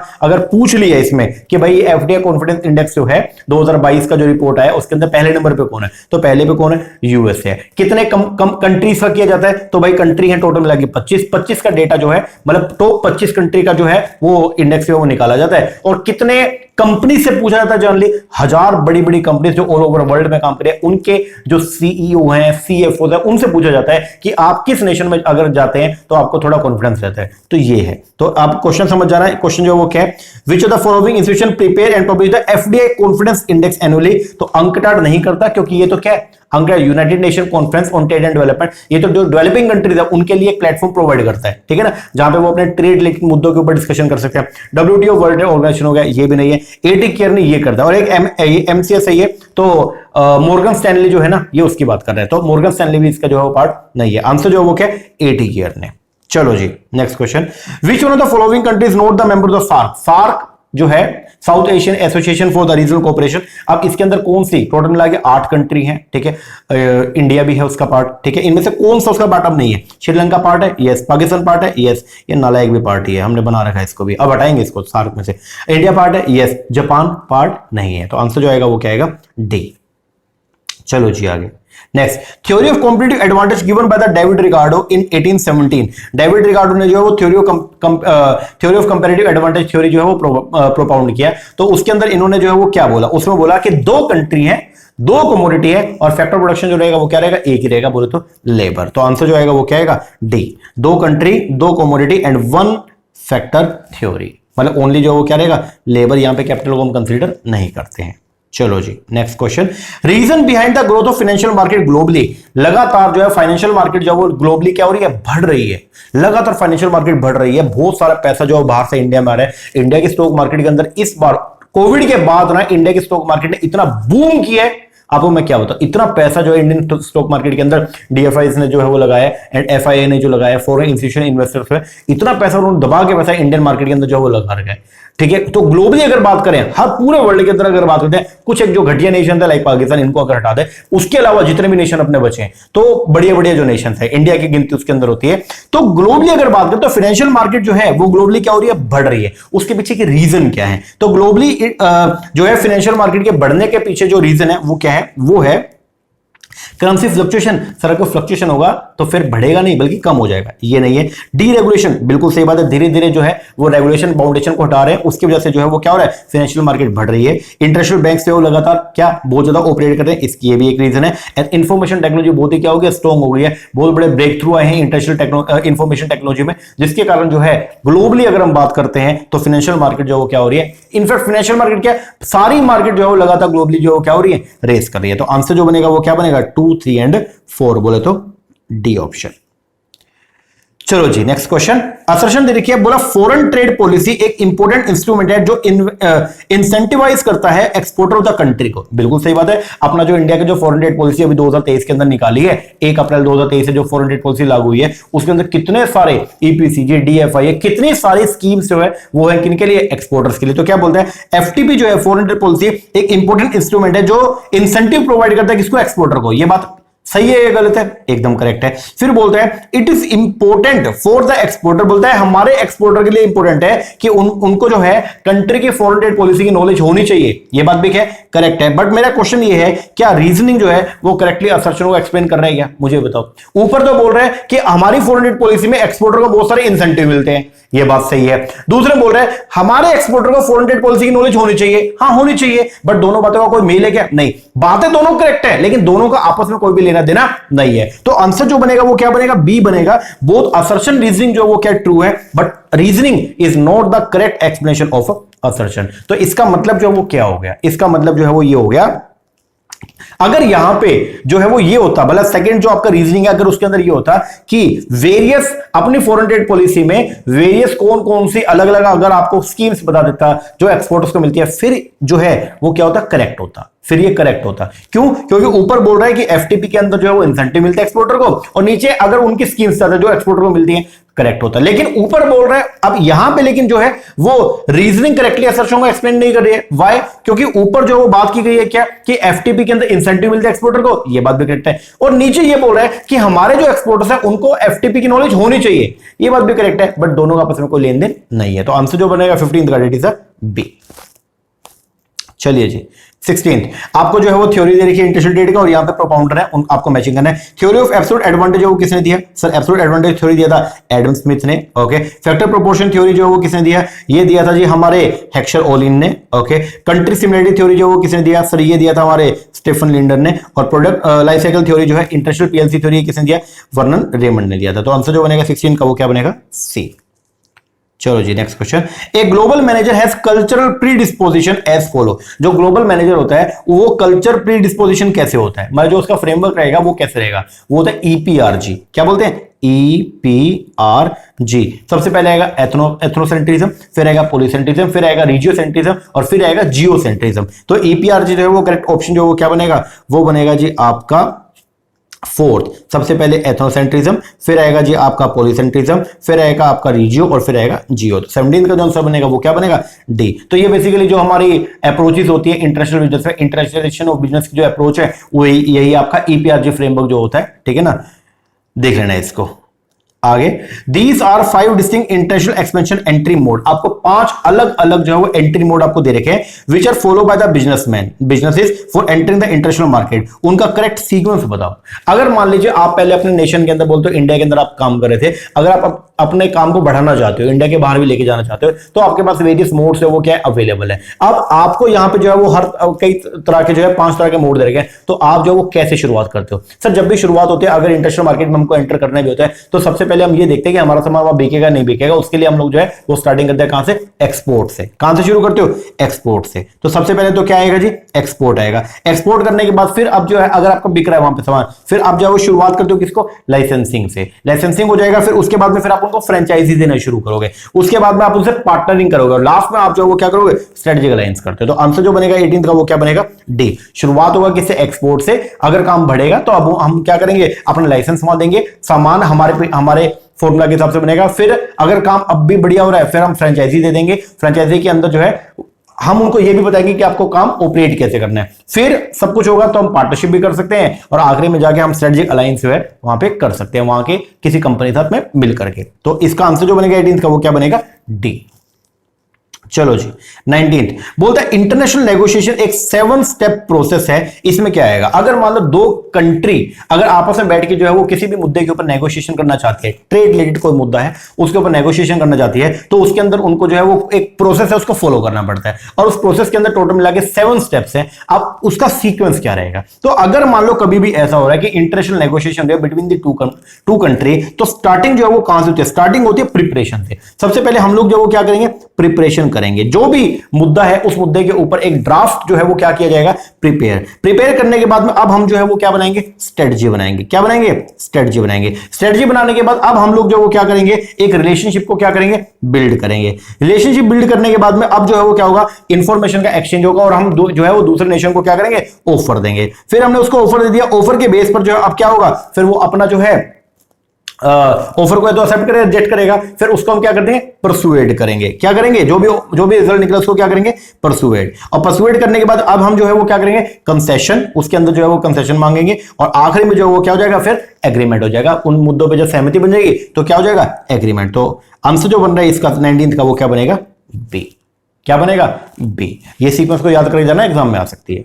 चलिए आगे next question, which of the following international trade theory the Leontief paradox pertains to. Leontief paradox जो है, जो लियोन्टिफ पैराडॉक्स था वो से लियोन्टिफ ने जो दिया था, वो जो पैराडॉक्स है, वो जो एक्सेप्शन है, वो किस थ्योरी से जो है वो क्या रिलेटेड है, आपको बताना है। तो वो बेसिकली रिलेटेड है किससे, फैक्टर प्रोपोर्शन या फैक्टर एंडोमेंट थ्योरी। जो फैक्टर प्रोपोर्शन थ्योरी हेक्सचर ओलन ने प्रोवाइड किया था, आंसर तो इसका क्या है, सी है। अब ये थ्योरी क्या बोलता था, ये बोलता था कि जो लेबर इंटेंसिव इकोनॉमी है उसको क्या करना चाहिए, उसको लेबर इंटेंसिव गुड्स को बना के एक्सपोर्ट करना चाहिए, और कैपिटल इंटेंसिव गुड्स का इंपोर्ट करना चाहिए। और जो कैपिटल इंटेंसिव इकोनॉमी उसको क्या करना चाहिए, उसको कैपिटल इंटेंसिव गुड्स का तो एक्सपोर्ट करना चाहिए और लेबर इंटेंसिव का इंपोर्ट। जबकि हमने जो है वो अमेरिका के अंदर क्या देखा, जो वोस्टर लियोन्टिफ था उसने अमेरिका में क्या देखा कि यूएसए जो कि क्या था, कैपिटल इंटेंसिव इकोनॉमी था, वो बल्कि लेबर इंटेंसिव गुड्स को तो बना के एक्सपोर्ट करता और कैपिटल इंटेंसिव का इंपोर्ट करता था। तो वहां पे जो है वो अराइज हुआ क्या, हेक्सचर-ओलिन थ्योरी। तो हेक्सचर-ओलिन थ्योरी का पैराडॉक्स है जिसको बोलते हैं हम लोग क्या, लियोन्टिफ पैराडॉक्स। तो 20th का आंसर जो है वो क्या रहेगा, सी। 21 एफडीए जो है वो multi brand retailing in India, multi brand retailing store. अगर मान लो कोई भी फिरंगी आदमी इंडिया में आकर अगर जो है वो मल्टी ब्रांड रिटेलिंग स्टोर जो है वो ओपन करना चाहता है तो वो कर सकता है। 51% तो एफडीए जो है वो क्या है, अलाउड है, लेकिन वो कैसे है, गवर्नमेंट रूट। आप पैसा लगा सकते हो, 51% का ओनरशिप आप ले सकते हो, लेकिन आपको वो लोगे with the help of the government route. पहले गवर्नमेंट से क्या लेना पड़ेगा, प्रायर अप्रूवल लेना पड़ेगा। तो आंसर जो बनेगा इसका वो क्या बनेगा, बी। कैप जो है बोले तो अपर लिमिट जो है वो कितनी है, 51% का, but note under the automatic route in India, बोले तो गवर्नमेंट रूट के हिसाब से आपको जो है वो आप कर सकते हो। तो आंसर जो बनेगा 21 का वो क्या बनेगा, बी। आगे 22 2015 की जो फॉरेन एड पॉलिसी थी जो अनाउंस किया गया था गवर्नमेंट ऑफ इंडिया के द्वारा, उसमें कौन सा पीरियड था, उसमें वैसे वो पॉलिसी 1/4/2015 से थी और ये एंड होनी थी 31/3/2020 को। ये थी 5 ईयर का पॉलिसी। लेकिन आपको मालूम है कि 31/3/2020 को, उस टाइम 2020 के अंदर जो वो क्या लग गया, लॉकडाउन की वजह से इस पॉलिसी को आगे क्या कर दिया, एक्सटेंड कर दिया, और इसको 31/3/2021 तक एक्सटेंड कर दिया। एक्सटेंड करने के बाद इसको फर्दर आगे 6 महीने के लिए फिर एक्सटेंड कर दिया, और कब तक, 30/9/2021 तक। फिर आगे 6 महीने के लिए एक्सटेंड कर दिया, कब तक, 31/3/2022 तक। फिर इसको आगे एक्सटेंड कर दिया था, कब तक, 30/9/2022 तक, और 6 महीने के लिए फर्दर इसको एक्सटेंड कर दिया था, कब तक, 31/3/2023 तक। और अब गवर्नमेंट ने जो है वो 31/3/2023 को जब ये पॉलिसी एंड हुआ, तो इसके बाद अब 1/4/2023 को नई फॉरेन एड पॉलिसी 2023 जो वो क्या करी है, लॉन्च करी है। आप लोगों को एक खास बात बताऊं, मैंने वैसे एफटीवी में बताया हुआ था कि अपना जो फॉरेन एड पॉलिसी होता है जनरली 5 ईयर के लिए आता है, यस। लेकिन अब की बार गवर्नमेंट जो 2023 में पॉलिसी निकाली है उसके टाइम पीरियड नहीं दिया। गवर्नमेंट ने ये बोल दिया पॉलिसी हम दे रहे हैं, जो भी चेंजेस होगा हम साथ साथ करते रहेंगे, समझ रहे हो। तो इसका मतलब एंडिंग पीरियड इस पॉलिसी को कोई भी नहीं है। चलो अब क्वेश्चन क्या है, क्वेश्चन बोलते 2015 की जो एफटीपी आई थी, जो अनाउंस किया गया था गवर्नमेंट द्वारा, it cover the policy period, उसमें पॉलिसी पीरियड जो था विदाउट एक्सटेंशन क्या था, तो सर विदाउट एक्सटेंशन था 15-20 का ओनली। आंसर जो है वो क्या, इसका डी आएगा, 15-20 का। बोलते हो 1/4/2015 से 31/2020 तक का एक्सटेंशन कर करके उसको कब तक कर दिया, 1/4/2015 से 1/4/2015 से इसका एक्सटेंशन करके आपने कब तक कर दिया, 31/3/2023 तक कर दिया था। ओके जी सर। चलो at the time of exporting goods from India, जब आप इंडिया से गुड्स को जो क्या करते हो एक्सपोर्ट करते हो, what document are to be file for custom clearance of goods. तो जब आप जो है वो गुड्स को कस्टम से क्लियर करवाओगे तो कौन कौन से डॉक्यूमेंट आपको जो है वो क्या करने पड़ेंगे, फाइल करने पड़ेंगे, आपको ये बताना है। तो जब कभी भी आप इंडिया से क्या करो एक्सपोर्ट करो तो आपको जो है वो शिपिंग बिल बनाना पड़ेगा सबसे पहले। Yes sir no? Yes sir, shipping bill हमको जो है वो क्या करना पड़ेगा, बनाना पड़ेगा। शिपिंग बिल के बाद में आपको बिल ऑफ लेडिंग जो वो फाइल करनी होती है, जिसमें आप जो है वो बताते हो कि कौन सी गुड्स से जो आप क्या करो एक्सपोर्ट कर रहे हो। फिर इनवॉइस भी बनाना पड़ेगा, बिल बनेगा, यस। फिर पैकिंग लिस्ट बनेगा, यस। मरीन इंश्योरेंस पॉलिसी ये होता है क्या? नहीं, ये इसका पार्ट नहीं है। तो जब कभी भी आप जो है वो कस्टम से क्या लेना, आपने क्लियरेंस लेना है। बेसिकली जो कस्टम ऑफिसर्स है उनसे क्लियरेंस लेना है, गुड्स को यहां से क्लियर करवा के आपको डॉक में जो है वो चढ़वानी है, या बेसिकली जो जहाज में चढ़वानी है, कार्गो में आपको लोड करवाना है। तो पहले कस्टम से क्लियरेंस लेना पड़ेगा, और क्लियरेंस लेने के लिए आपको कुछ डॉक्यूमेंट जो कस्टम ऑफिसर को सबमिट करना पड़ेगा। वो डॉक्यूमेंट कौन कौन से है? तो वो है आपका शिपिंग बिल और बिल ऑफ लेडिंग, जिसको एयरवे बिल बोलते हैं, इनवॉइस हो गया और पैकिंग लिस्ट हो गया। तो आंसर जो बनेगा वो क्या बनेगा, 1 से लेके 4, 1 2 3 4 बोलते हो बी। चलो जी आगे मैचिंग करना है। बाली पैकेज, बाली पैकेज जो है ये बेसिकली बाली पैकेज हो गया, दोहा डिक्लेरेशन हो गया, उरुगे राउंड हो गया, ब्रिटेन वो कॉन्फ्रेंस हो गया, ये सब रिलेटेड है किसे, डब्ल्यूटीओ से, ठीक है ना। और डब्ल्यूटीओ का जो प्रीडिसेसर था वो कौन था, गैट था। सक्सेसर बाद में गैट का कौन बना, डब्ल्यूटीओ बना 1995 के अंदर, ठीक है। तो बाली पैकेज जो है, बाली पैकेज जो है ये क्या था, 9th मिनिस्ट्रियल कॉन्फ्रेंस 2013 में। दोहा डिक्लेरेशन की अगर हम बात करते हैं तो ये था आपका 4th मिनिस्ट्रियल कॉन्फ्रेंस 2001 में। उरुगे राउंड जिसकी वजह से जो है वो गैट कन्वर्ट हुआ था किसमें, आपके डब्ल्यूटीओ में। तो उरुगे राउंड 1986 के अंदर हुआ था, और जो ब्रिटेन वुड कॉन्फ्रेंस है वो कब हुई, 1944 में हुई थी। तो ये देख लेना, इसका आंसर जो बनेगा 24 का वो क्या बनेगा, डी। हालांकि मैंने यहाँ पे कुछ लिख भी दिए, तो पीडीएफ आपको मिल जाएगा, देख लेना एक बार, ठीक है ना। मिनिस्ट्रियल कॉन्फ्रेंस 1 से लेकर 12 तक मैंने पूरी की पूरी नोट्स में डाल रखी है, और जो अपने गेट में राउंड हुए थे वो राउंड मैंने आपको यहाँ पे सारे के सारे बता दिए। टोटल मिला के 8 राउंड हुए थे, और जो 8वां राउंड था उरुगे राउंड, उससे जैसे उरुगे राउंड खत्म हुआ तो इसके बाद जो है वो बना था क्या, डब्ल्यूटीओ। तो अपना जो गैट था, general agreement of tariff and trade, ये कन्वर्ट होता है किसमें, डब्ल्यूटीओ में 1995 के अंदर, ठीक है। Next, arrange the following in descending order, ठीक है, ऑफ इंपोर्टेंस। डिसेंडिंग ऑर्डर के अंदर आपको जो है वो क्या करना है, इनको आपको अरेंज करना है इंपोर्टेंस के बेस पर, ठीक है। तो सबसे पहले जो है वो क्या आएगा, बताओ। डिसेंडिंग ऑर्डर में अगर आपको जो है वो क्या करना है, इनको अरेंज करना है, तो यहां पे सबसे पहले नंबर पे तो आएगा क्या, economic cooperation, yes. Economic cooperation के बाद में जो वो क्या आएगा, एफटीए, हाँ जी। एफटीए के बाद में जो है वो क्या आता है, एफटीए बाद custom union, yes. Custom union के बाद में हमारी होती है कॉमन मार्केट, यस। और कॉमन मार्केट के बाद में जो वो क्या होता है, इकोनॉमिक यूनियन, यस। ये इकोनॉमिक कोऑपरेशन बेसिकली क्या, पीटीए, प्रेफरेंशियल जो ट्रेड एग्रीमेंट होते हैं उनको बोलते हैं हम लोग क्या, इकोनॉमिक कोऑपरेशन, जिसके अंदर हर मेंबर कंट्री जो है वो क्या करती है, ओनली थोड़े थोड़े बैरियर्स को रिड्यूस करते हैं, रिमूव नहीं करती है। एफटीए में पूरे बैरियर को रिमूव किया जाता है। उसके बाद फिर जो आपका एफटीए के बाद में कस्टम यूनियन होती है, उसके अंदर जो है वो क्या होता है, बैरियर्स को तो रिमूव करता है और कॉमन एक्सटर्नल ट्रेड पॉलिसी बनती है। उसके बाद में जो होती है common market, barrier remove, common trade policy हो जाती है, और साथ में जो है वो फ्री फ्लो होता है किसी का, फैक्टर प्रोडक्शन का। इसके बाद में जो है वो आता है अपना क्या, कॉमन मार्केट के बाद में जो वो क्या है अपना इकोनॉमिक यूनियन। इकोनॉमिक यूनियन के अंदर जो है वो क्या होगा, कॉमन करेंसी भी हो जाएगी और कॉमन जो है इकोनॉमिक पॉलिसी हो जाएगा। और आखिरी में एक बचता है कौन सा, पॉलिटिकल यूनियन। उसके अंदर क्या होता है, उसके अंदर जो है वो कॉमन पॉलिटिकल बेस बनता है, तो उसको बोलते हैं हम लोग क्या, पॉलिटिकल यूनियन। तो आपको ये अरेंज करना था, तो आंसर जो बनेगा वो क्या बनेगा, 31254, 31254 बोले तो कहां गया, डी। तो 25 का आंसर क्या बनेगा, डी। चलो आगे 26, when is a firm not expected to prefer FDI to licensing को, जब एक मतलब वो कौन सी सिचुएशन जिसके अंदर एक फर्म जो है वो एफडीआई को प्रेफर नहीं करेगी, किसके मुकाबले में, लाइसेंसिंग के मुकाबले में। आप बाहर जाना पसंद नहीं करोगे, आप जो है वो लाइसेंसिंग देना पसंद करोगे, एफडीआई करना पसंद नहीं करोगे, वो कौन सा केस होगा। तो अगर मान लो आप जब एफडीआई करने जाओगे, ठीक है, जब आप यहां से जो है वो क्या करोगे, बाहर जाओगे, तो उस केस में जो है वो आपका ट्रांसपोर्टेशन, क्योंकि मशीनरी को आप लेके जाओगे, ट्रांसपोर्टेशन कॉस्ट बढ़ेगा, टैरिफ जो है वो बैरियर्स वो भी क्या लगेंगे, आपके ज्यादा लगेंगे। तो उस केस में आप जो है वो अवॉइड करते हो। अगर कभी भी ऐसा है कि अगर फर्म जो है वो हाई ट्रांसपोर्टेशन कॉस्ट को जो है वो क्या करे, फेस कर रही है, ठीक है, या टैरिफ जो है वो क्या करे, फेस करे, या एंट्री बैरियर अगर आप फेस कर रहे हो, तो उस केस के अंदर जो है वो आप एफडीए ना करके आप बल्कि जो है वो कोशिश करोगे कि लाइसेंसिंग करके पैसा कमा लिया जाए, क्योंकि एफडीए करने में तो बैरियर बहुत सारे हैं, रिस्ट्रिक्शन इतनी सारी है, तो आप काम ढंग से नहीं कर पाओगे। तो आंसर जो बनेगा वो क्या बनेगा, 3rd। चलिए आगे, in the context of the international monetary system, किसकी बात हो रही है, इंटरनेशनल मॉनेटरी सिस्टम का। तो बोलता है इंटरनेशनल मॉनेटरी सिस्टम के कंटेक्स्ट में the case for a fixed exchange rate regime claim. Fix exchange rate regime जो है वो क्या बोलता है, तो फिक्स एक्सचेंज रेट रिजाइम जो वो ये बोलता है कि under the fixed exchange rate regime, goods and service जो मैन्युफैक्चर की जाती है एक कंट्री के अंदर वो बिकम मोर कॉम्पिटिटिव होती है इन इंटरनेशनल मार्केट, क्योंकि फिक्स एक्सचेंज रेट में आपको मालूम होता है कि आपने कितना जो है वो क्या करना है, पेमेंट करना है, या कितना आपको पेमेंट जो है वो क्या होगा, रिसीव होगा। फ्लेक्सिबल में तो फ्लक्चुएट करेगा, आप कंफर्म बता नहीं पाओगे, ठीक है ना। तो फ्लेक्सिबल के अंदर जो है वो दिक्कत ये भी रहती है कि इंटरेस्ट रेट उतना प्रिडिक्टेबल नेचर का नहीं होता है, लेकिन फिक्स एक्सचेंज रेट सिस्टम के अंदर जो है वो क्या होता है कि जो आपका जो मैन्युफैक्चरिंग है, जो गुड्स एंड सर्विस आपने मैन्युफैक्चर करी अपनी कंट्री में, वो मोर कॉम्पिटिटिव रहेगा कहां पे, आपके इंटरनेशनल बिजनेस के अंदर। तो आंसर जो बनेगा वो क्या बनेगा 27 का सेकंड।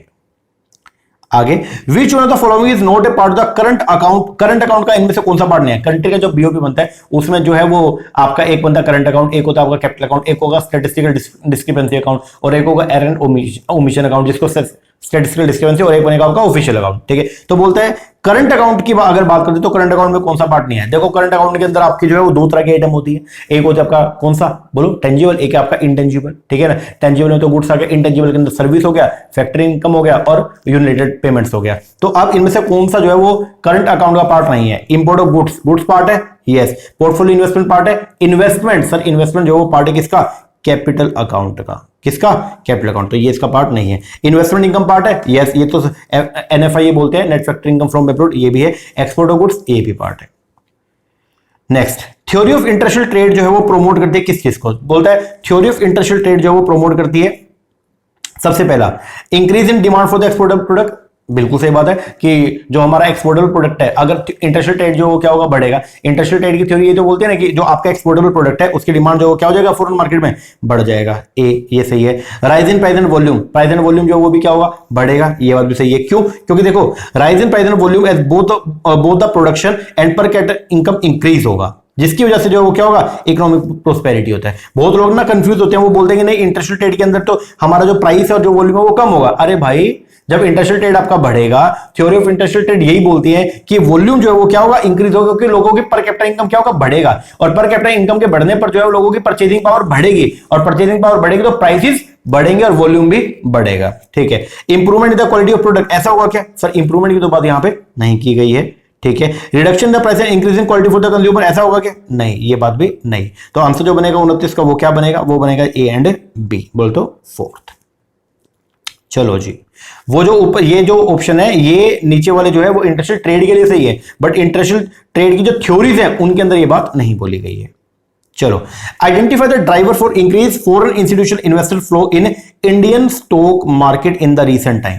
बोलता है इंडियन स्टॉक मार्केट के अंदर जो है जो फॉरेन इंस्टीट्यूशनल इन्वेस्टमेंट है उसका फंड बहुत ज्यादा बढ़ गया, उन लोगों ने बहुत सारा पैसा जो है वो अपने इंडिया की जो स्टॉक मार्केट है उसके अंदर लगाया। उसके पीछे का रीजन क्या है, मतलब कोविड के बाद अगर हम बात करते हैं, यहां पे कोविड के बाद में मैंने आपको बताया भी तब थोड़ी देर पहले डिस्कस भी किया कि कोविड के बाद इंडिया का जो स्टॉक मार्केट है उसके अंदर बहुत सारा पैसा जो है वो एफआई ने लगाया। उसके पीछे का रीजन क्या है, तो रीजन सबसे पहला कोविड-19 pandemic driven liquidity outflow from the western capital market. ये बात बिल्कुल सही है कि वेस्टर्न कैपिटल मार्केट से बहुत सारा पैसा जो है वहां से क्या हुआ, निकला है, और अगर पैसा निकलेगा तो कहीं तो इन्वेस्ट होगा, तो वो जनरली पैसा कहां जाएगा, जहां पे उनको इंटरेस्ट रेट क्या मिलेगा, अच्छा मिलेगा, या जहां पे रिटर्न जो क्या मिलेगा, अच्छा मिलेगा। और इंडिया ने बहुत बढ़िया रिटर्न जो निकाल के दिया, क्योंकि हमारी जो स्टॉक मार्केट है उसने बहुत जल्दी बहुत शार्प जो है वो क्या किया, रिकवरी की है। निफ्टी जो आज 18,000 पे चल रहा है, कोविड के टाइम पे 8,000 पे पहुंच गया था, और देखो 8 से 18 पहुंच गया 1 मिनट के अंदर।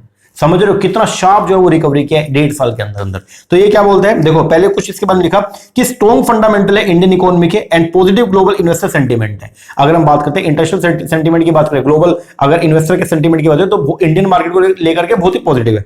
दूसरा, इंडियन स्टॉक मार्केट जो विटनेस है एज ए शार्प रिकवरी करी है in the post covid period के अंदर। तो इसीलिए जो है वो बाहर के जितने भी बड़े बड़े जो आपके एफआईआई हैं वो बेसिकली इंडियन मार्केट के अंदर बहुत सारा पैसा लगा रहे हैं। तो रीजन क्या क्या है, सबसे पहला कोविड-19 पेंडेमिक, ध्यान देना, बोलता है कोविड-19 pandemic driven liquidity outflow, western market से लिक्विडिटी क्या आउटफ्लो हुई है, तो कहां पे है, इंडियन मार्केट, एक ये रीजन है।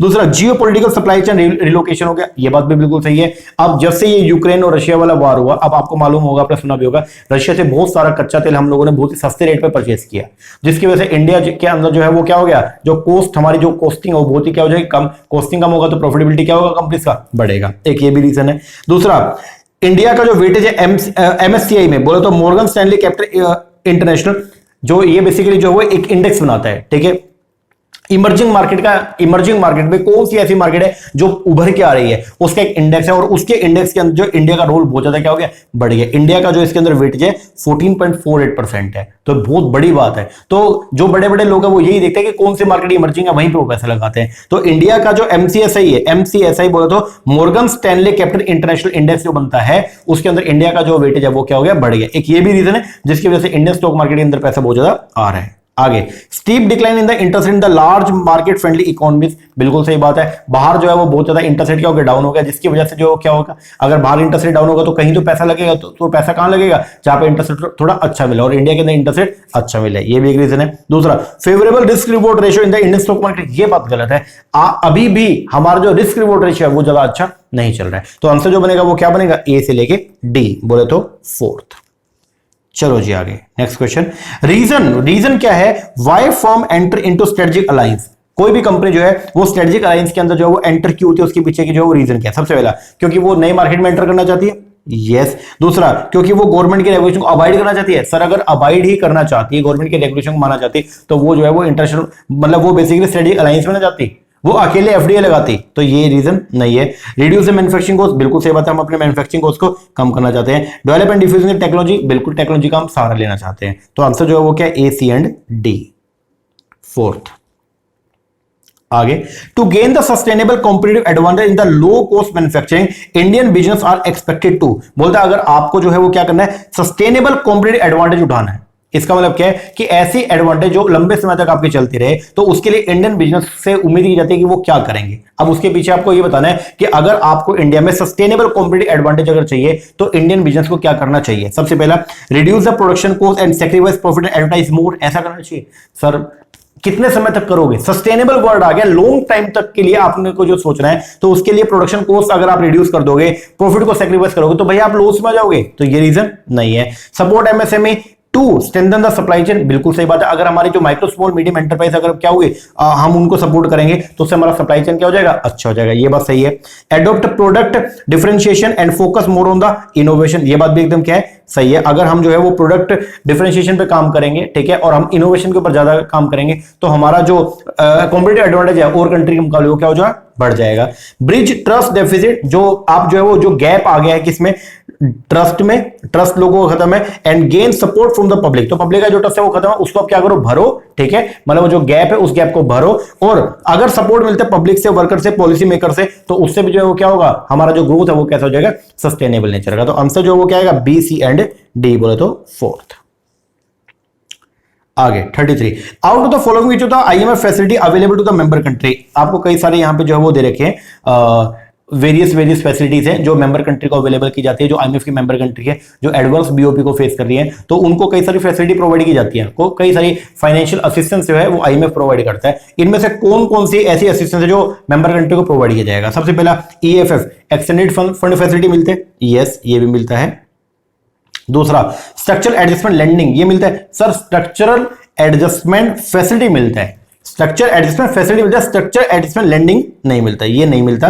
कंपनसेटरी फाइनेंसिंग फैसिलिटी ये मिलता है, सीएफएफ स्टैंड बाय अरेंजमेंट ये मिलता है। तो आंसर जो बनेगा वो क्या बनेगा, ए सी एंड डी, बोल तो थर्ड। 34, मैचिंग करना आपको बाली पैकेज, बाली पैकेज जो है वो रिलेटेड है किससे, सर बाली पैकेज जो है वो जुड़ा हुआ अपने किससे, डब्ल्यूटीओ से, तो ए का तो आएगा क्या, 4। इसके बाद में to assist developing country in the area of trade and capital, वो कौन है कि जो मतलब अपने जो डेवलपिंग कंट्री है उनको फायदा करता है किसमें, ट्रेड एंड कैपिटल में, ये कौन है, ये है जी हमारा UNCTAD, United nation conference of trade and development, ये बेसिकली गरीब नेशंस के लिए, डेवलपिंग नेशन के लिए बनाया गया है। International monetary cooperation among the member country, ये कौन बोलता है, इंटरनेशनल मॉनेटरी कोऑपरेशन होना चाहिए, तो ये जो है वो बात करता है कौन, आईएमएफ, तो सी का जो है वो क्या बनेगा आपका सेकंड। और provide loan for building capital infrastructure, ये कौन करता है, ये करता है वर्ल्ड बैंक, लोन प्रोवाइड करने का काम जो वो कौन, वर्ल्ड बैंक। तो आंसर जो बनेगा 34 का वो क्या बनेगा, सेकंड। आगे, इन थ्योरी के अंदर सेवरल लेवल होते हैं इकोनॉमिक इंटीग्रेशन के, आर पॉसिबल, अरेंज करो फ्रॉम द लीस्ट से लेके मोस्ट, मतलब वही डिसेंडिंग ऑर्डर के अंदर आपको जो वो लगाना है। तो सबसे कम जो है वो किस में होता है और सबसे ज्यादा किस में होता है, तो सबसे कम जो है वो किस में होगा, सबसे पहले जो वो शुरुआत करेंगे किससे, आपका ऐसे होता है ना पीटीए, प्रेफरेंशियल ट्रेड एग्रीमेंट, फिर आएगा क्या FTA, FTA आने के बाद में फिर आएगा कस्टम यूनियन, फिर आएगा कॉमन मार्केट, फिर आएगा आपका इकोनॉमिक यूनियन और फिर आएगा क्या पॉलिटिकल। तो यहां पे आपको बताना सबसे पहले नंबर पे जो आएगा वो क्या आएगा FTA। सबसे पहले जो है वो कौन FTA बोले तो B, क्योंकि PTS के अंदर तो है नहीं, ठीक है ना, जो प्रेफरेंशियल ट्रेड एग्रीमेंट वो नहीं है। बेसिकली जो रीजनल इकोनॉमिक इंटीग्रेशन है उसकी 5 डिग्री होती है, हमने 6 पढ़ी हुई है लेकिन कितनी होती है 5, जो यहां से स्टार्ट होती है, ठीक है। तो सबसे पहले नंबर पे जो आएगा वो क्या आएगा B, free trade agreement, free trade area. इसके बाद में जो है फिर क्या आएगा C, कस्टम यूनियन, E मतलब E के बाद में जो है फिर क्या आएगा आपका कॉमन मार्केट बोले तो A, कॉमन मार्केट के बाद में क्या आएगा इकोनॉमिक यूनियन बोले तो C, और उसके बाद में जो है वो क्या आएगा पॉलिटिकल यूनियन बोले तो D। तो आंसर क्या बनेगा BEACD बोले तो सेकंड। आगे आपको 2 असर्शन और रीजनिंग यहां पे दे रखी है। सबसे पहले असर्शन में क्या बोलता है, main reason for company to move to global market is to take advantage of economic of scope. Main reason जो है वो क्या है, मतलब कंपनी जो है वो ग्लोबल मार्केट में एंटर कर जाते हैं, उसके पीछे हमारा जो मेन रीजन है वो क्या है। तो मेन रीजन हमारा इकोनॉमिक ऑफ स्कोप है, ये बात एकदम क्या सही है, हम अपने स्कोप को बढ़ाना चाहते हैं, उसी वजह से हम जो फॉरेन मार्केट में एंटर करते हैं। असर्शन एकदम क्या करेक्ट है। रीजन के अंदर फिर क्या बोल रहा है, इकोनॉमिक्स ऑफ प्रोडक्शन अराइज होती है due to the competitive index of the country in which the company produce.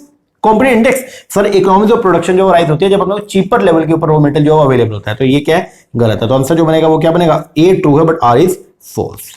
चलो जी आगे, which of the following is correct explanation of the resource based approach. Resource based approach की बात हो रही है, तो बोलते हैं अगर रिसोर्स बेस्ड अप्रोच की बात करें तो इनमें से कौन सा जो है वो करेक्ट एक्सप्लेनेशन है। देखो रिसोर्स बेस्ड अप्रोच तो ये बोलता है कि अगर इंटरनल सोर्स जो है फर्म के वो ज्यादा इंपॉर्टेंट है किससे, इंटरनल फोर्सेस से। अगर इंटरनल सोर्सेज अगर आपके पास में क्या है बढ़िया है, मतलब अगर आपके पास रिसोर्स जो है वो अच्छे अवेलेबल है, तो फिर आपका जो है आप नेशनल मार्केट में भी और इंटरनेशनल मार्केट दोनों जगह पे बहुत अच्छा काम कर सकते हो। तो क्या बोलते हैं which of the following is correct explanation of the resource based approach का, तो बोलते हैं इंटरनल सोर्स जो है आर मोर इंपोर्टेंट है for a firm than internal forces for the competitive advantage. तो ये बात एकदम क्या करेक्ट है। फर्स्ट आगे, which of the following is not the disadvantage of the international license. इनमें से कौन सा डिसएडवांटेज नहीं है इंटरनेशनल लाइसेंसिंग का, वो आपको जो बताना है। सबसे पहले inviting A potential competitor in the third country market. बिल्कुल ये तो यार एक अपना डिसएडवांटेज है, क्योंकि अगर हम जो लाइसेंसिंग करते हैं तो भाई एक कॉम्पिटिटर, क्योंकि दूसरे कंट्री के किसी कंपनी को अगर आप अपना लाइसेंस दे रहे हो उसको फॉर्मूला अगर मिलेगा तो एक कॉम्पिटिटर तो आपका खड़ा हो रहा है, यस, तो ये तो आपका डिसएडवांटेज है। हाई एजेंसी कॉस्ट आती है, ये भी क्योंकि आपको कंट्रोल करना पड़ता है, यस। पॉसिबल लॉस है क्वालिटी कंट्रोल का, ये भी एक है, क्योंकि आप जिस तरीके से काम करोगे दूसरा पर्सन सेम उसी तरीके से काम करे, ऐसा पॉसिबल नहीं होता। And no detail involvement with the foreign customer, ये जो है वो क्या है एडवांटेज है, ये अपने को फायदा है, क्योंकि हमने तो ओनली क्या दिया फॉर्मूला दिया, ठीक है। तो जो फॉरेन कस्टमर है उसके साथ हमारा कोई भी डायरेक्ट इन्वॉल्वमेंट नहीं होता है। तो आंसर जो आएगा वो क्या आएगा 4। आगे, विच one of the following is not the assumption of the theory of absolute and comparative advantage. जो आपका theory of absolute and comparative advantage है उसमें कौन सी, ये आपको कुछ अजम्पशन है, इनमें से कौन सी अजम्पशन उनके अंदर नहीं आती है, आपको ये बताना है। सबसे पहला, country are given only by the maximization of production as consumption, ये बात सही है। कंट्री बेसिकली इसी के बेस पर जो काम करती है। Only 2 country are engage in the production consumption on just 2 goods, 2 country होती है, 2 कमोडिटी और 1 फैक्टर प्रोडक्शन होता है, ठीक है। There are transportation cost for shipping goods from one country to another. Sir transportation cost जो वो क्या होती है नील होती है, there is no transportation cost. तो आंसर जो है वो क्या आएगा 3rd, ये असम्पशन नहीं है। आगे, विच one of the following factor does not influence the flow of FDI under the demand factor. इनमें से कौन सा ऐसा फैक्टर है जो इन्फ्लुएंस नहीं करता फ्लो ऑफ एफडीआई को अंडर द डिमांड फैक्टर, आपको जो है वो ये बताना है। तो देखो सबसे पहले बात हो रही है क्या डिमांड फैक्टर के बेस पर, ठीक है। देयर आर वेरियस फैक्टर जो इन्फ्लुएंस करते हैं फ्लो ऑफ एफडीआई को अंडर द डिमांड फैक्टर, वो क्या क्या है, 2 तरह के फैक्टर है, एक है डिमांड फोर्सेस, एक है आपका सप्लाई फोर्सेस, ठीक है, जिसके अंदर बेसिकली हम लोग जो है वो बात करते हैं रिसोर्स की बात करते हैं, ठीक है। तो डिमांड फैक्टर के अंदर आएगा कस्टमर एक्सेस, क्या आएगा कस्टमर एक्सेस। तो ये भी अगर कस्टमर को आप जो है वो ज्यादा कस्टमर को आप जो है वो कस्टमर बेस बढ़ाना चाहते हो तो आप जो है वो क्या करोगे, ये भी एक डिमांड फैक्टर है कि आप एफडीआई बाहर लगाओगे। दूसरा, पॉलिटिकल अगर स्टेबिलिटी है दूसरी कंट्री में तो भी आप एफडीआई लगाओगे। अगर राइवल्स को आप फॉलो कर रहे हो तो भी एफडीआई लगाओगे। अगर आप कॉम्पिटिटिव एडवांटेज को फायदा उठाना चाहते हो तो भी आप एफडीआई लगाओगे। तो ये सब जो फैक्टर्स है ये सब क्या है, these are known as a demand factor. बाहर एफडीआई लगाने के पीछे 2 मोटिव है, एक तो है बाहर मेरे को अच्छे कस्टमर बेस मिल रहे हैं, और दूसरा मोटिव ये है कि अगर मेरे पास रिसोर्स मेरे को अच्छे बाहर से मिल रहे हैं तो वो भी, लेकिन रिसोर्स जो है वो डिमांड फैक्टर का पार्ट नहीं है। तो customer access is a part of the demand factor, follow rival is a part of demand factor, exploitation of the competitive advantage ये भी पार्ट है किसका, डिमांड फैक्टर का। बट रिसोर्स अगर आपको बाहर अच्छे अवेलेबल हो रहे हैं तो एफडीआई तो बाहर लगाओगे, लेकिन वो डिमांड फैक्टर की वजह से नहीं, वो किसकी वजह से, रिसोर्स सीकिंग एफडीआई की वजह से। तो आंसर जो बनेगा वो क्या बनेगा, थर्ड। आगे, which of the following constitute the foreign direct investment, इनमें से कौन सा जो है वो है एफडीआई, इनमें से कौन सा एफडीआई है। तो एफडीआई बताना है आपको। पहला बोलता है speculator trying to make a profit by buying the company share on a foreign stock market, ये एफडीआई क्या, नहीं सर ये एफपीआई का पार्ट है, फॉरेन पोर्टफोलियो इन्वेस्टमेंट है। दूसरा, इंडियन एनर्जी कंपनी, इंडिया की कंपनी इंडियन एनर्जी कंपनी, उसने बाई के टेरिटरी, उसने एक एरिया परचेज कर लिया, जगह परचेज कर ली बाहर फ्यूचर अब्रोड में, where it expect to find oil reserve, जहां पे वो क्या करेगी, तेल के कुएं या वहां से जो है अपनी मशीनरी लगाने का काम करेगी।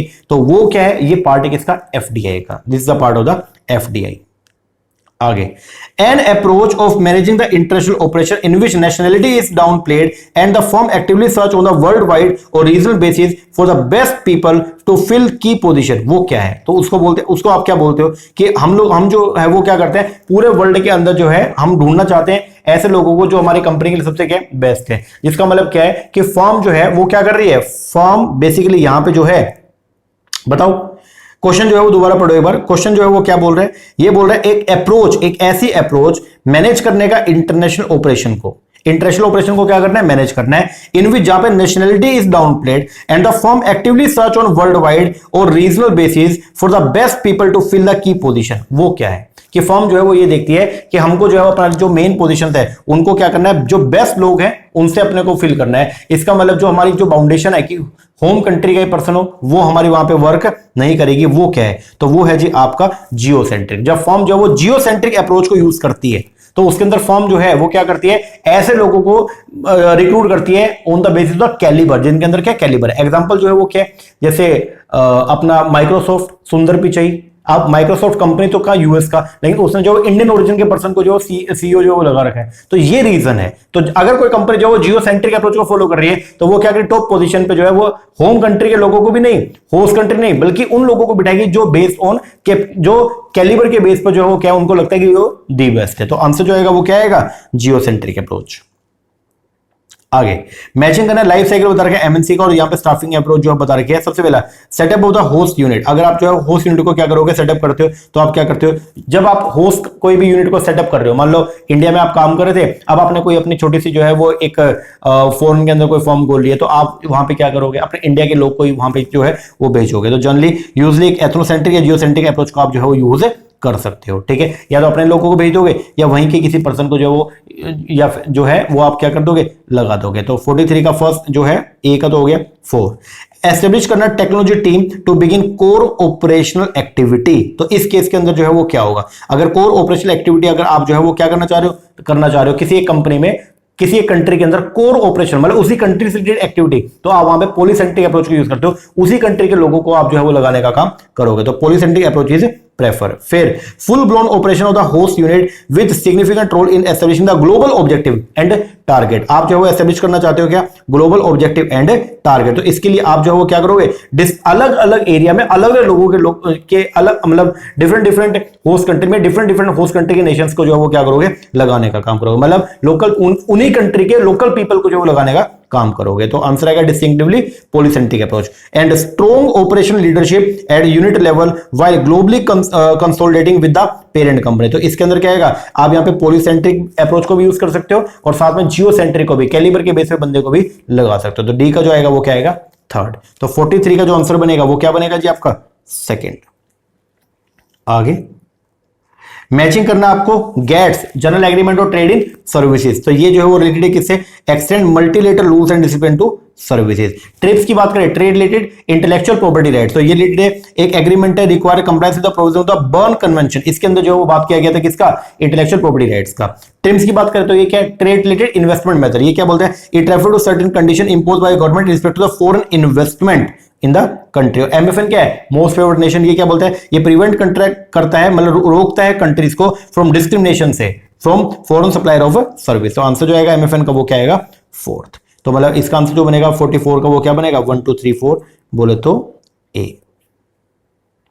45 arrange the following mode of entry, आपको जो है वो यहाँ पे अलग अलग मोड ऑफ एंट्री दे रखा है इन the foreign market starting with the mode of entry having least commitment risk control and profit potential. आपको जो बताना है कि स्टार्टिंग जो है वो करना है कि सबसे कम रिस्क जो है वो कहां पे है। देखो सबसे कम, जब भी आप इंटरनेशनल मार्केट में एंटर करोगे तो सब शुरुआत कहां से करोगे सर? शुरुआत हम लोग जो करते हैं किसी एक्सपोर्ट से। कहां से करोगे?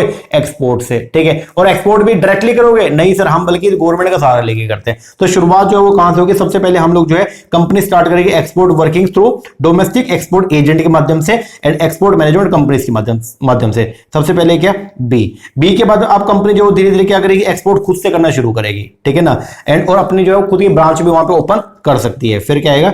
डी। देन इसके बाद में कंपनी अब जो है वो क्या करेगी? लोकल मैन्युफैक्चरर को भी हायर कर सकती है और उस कंट्री में जाके जो प्रोडक्शन भी स्टार्ट कर सकती है, जिसको बोलते हैं कॉन्ट्रैक्ट मैन्युफैक्चरिंग। ए। देन इसके बाद में जो है वो क्या आएगा? कंपनी ऑफर करती है complete brand concept, basically licensing और फ्रेंचाइजी जो है वो करना शुरू कर देगी, ठीक है। ई। और आखिरी में अगर अपने को लगता है सब कुछ बहुत बढ़िया और हमारा प्रोडक्ट वहां पे बिक भी रहा है, तो अब जो है कंपनी वहां पे क्या करेगी? लोकल इन्वेस्टर के साथ में जो है वो हैंड जॉइन करेगी and form A company in which both the ownership and control, बोल तो एफडीआई लगा देगी, बोल तो सी। तो आंसर जो बनेगा वो क्या बनेगा? BDAE C, बोल तो थर्ड। चलिए आगे next question. Given below are the two statement, one is assertion label and reasoning. Assertion दे रखिए sustained current account surplus encourage करता है गवर्नमेंट को कि लिबरलाइज करे import and the capital movement. बिल्कुल सही बात है। सस्टेन्ड करंट अकाउंट, अगर मान लो करंट अकाउंट के अंदर आपका सरप्लस है, मतलब फॉरेन करेंसी का इनफ्लो जो वो ज्यादा है और आउटफ्लो क्या है? कम है, तो उससे जो है वो गवर्नमेंट को हम लिबरलाइज करते हैं। गवर्नमेंट थोड़ी सी लिबरल होते हैं कि इंपोर्ट भी गवर्नमेंट अब करने देगी, क्योंकि गवर्नमेंट को ये कि ठीक है हमने अच्छा पैसा कमा रखा है, अब अगर चला भी जाएगा थोड़ा बहुत तो भी कोई दिक्कत नहीं है। असर्शन एकदम क्या करेक्ट है। रीजन में बोल रहा है current account and the balance of payment position of a country can significantly influence करता है अपनी इकोनॉमिक पॉलिसी को। ये बात भी बिल्कुल क्या करेक्ट है और रीजन करेक्टली असर्शन को एक्सप्लेन भी कर रहे हैं, क्योंकि अगर करंट अकाउंट हमारा क्या होगा? पॉजिटिव होगा। ऊपर क्या बोल रहे हैं असर्शन में कि करंट अकाउंट में अगर सरप्लस है तो वो हमारी गवर्नमेंट को एनकरेज करता है क्या? कि आप इंपोर्ट पे रिस्ट्रिक्शन जो लगा रहे थे उनको हटा दोगे। यस, तो इसका मतलब क्या हो गया कि करंट अकाउंट और बैलेंस ऑफ पेमेंट की जो पोजीशन है वो इन्फ्लुएंस करती है हमारी इकोनॉमिक पॉलिसी को। इकोनॉमिक पॉलिसी में हम यही तो डिसाइड करते हैं कि कितना इंपोर्ट करना है, कितना एक्सपोर्ट करना है, मतलब बेसिकली इंपोर्ट करना भी है नहीं करना, बैरियर कितने लगाने हैं। तो अगर हमारा करंट अकाउंट अच्छा है, दैट मींस कि अगर हमको जो फॉरेन करेंसी ज्यादा इनफ्लो हो गया है तो हमारी इकोनॉमिक पॉलिसी भी हम थोड़ी सी क्या कर देंगे? थोड़ी लिबरल बना देंगे। तो ये दोनों बातें सही है और रीजन करेक्टली असर्शन को एक्सप्लेन भी कर रहा है। तो आंसर जो बनेगा 46 का वो क्या बनेगा? फर्स्ट। आगे 47 which one of the following non tariff barrier, इनमें से कौन सा नॉन टैरिफ बैरियर है? Is to adequately address by the India while signing FTA with a country that has potential to import fruit vegetable and other plant based product from India. ये basically आपको मैंने example भी दिया था कि अपने जो आम थे उसके ऊपर जो है वो इटली ने वो बैन लगा दिया था, ठीक है। तो अगर मान लो कभी भी ऐसा होता है कि मान लो बाहर से आने वाले किसी प्रोडक्ट की वजह से हमारी कंट्री के लोगों पे, हमारी कंट्री के एनिमल्स पे और हमारी कंट्री के प्लांट पे अगर कोई बैड इंपैक्ट पड़ रहा है तो हम उसके ऊपर रिस्ट्रिक्शन लगा सकते हैं। उसके लिए हमारे पास में एसपीएस मेजर दिया गया, सैनिटरी एंड फाइटोसैनिटरी मेजर, और टीबीटी दिया गया, एनटीबी दिया गया, नॉन टेक्निकल बैरियर्स, ठीक है ना। तो ये बोलता है which one the following non, इनमें से कौन सा ऐसा एनटीबी है जो एड्रेस करता है, बाय इंडिया ने एड्रेस किया जब हमने एफटीए किया था with any country that is the potential to import fruits vegetable and other plant based product from India, कि आप इंडिया से ले सकते हो। वो कौन सा ऐसा बैरियर है? तो वो है बेसिकली फाइटोसैनिटरी रेगुलेशन। फर्स्ट ये बोलता है कि अगर मान लो कभी ऐसा हो गया कि फॉरेन से आने वाले प्रोडक्ट की वजह से अगर हमारे लोगों को, हमारे पेड़ पौधों को या हमारे जानवरों को नुकसान होता है तो हम उसके ऊपर जो है वो बैरियर लगा सकते हैं। आगे according to Heckscher Ohlin theory which one of the following statement is correct, इनमें से कौन सा स्टेटमेंट जो है वो क्या है? करेक्ट है। हेक्सर-ओलिन थ्योरी जो वो क्या बोलती है? ये बोलती थी ना कि जो आपके पास में अबंडेंट अमाउंट के अंदर रिसोर्स है आप उनका यूज करेंगे क्या करने के लिए? सामान को बनाने के लिए। तो इसमें क्या बोलता है? According to Heckscher Ohlin theory which one of the following statement is correct? Trade should take place among country that have the greater difference in the factor endowment. नहीं सर। फिर a country with relatively cheaper cost of labour would export labour intensive product, ये बात एकदम क्या सही है। तो अगर मान लो आप लेबर इंटेंसिव इकोनॉमी है तो आप लेबर इंटेंसिव प्रोडक्ट को बना बना के एक्सपोर्ट करोगे और कैपिटल इंटेंसिव का इंपोर्ट करोगे। तो 48 का आंसर जो है वो क्या बनता है? सेकंड।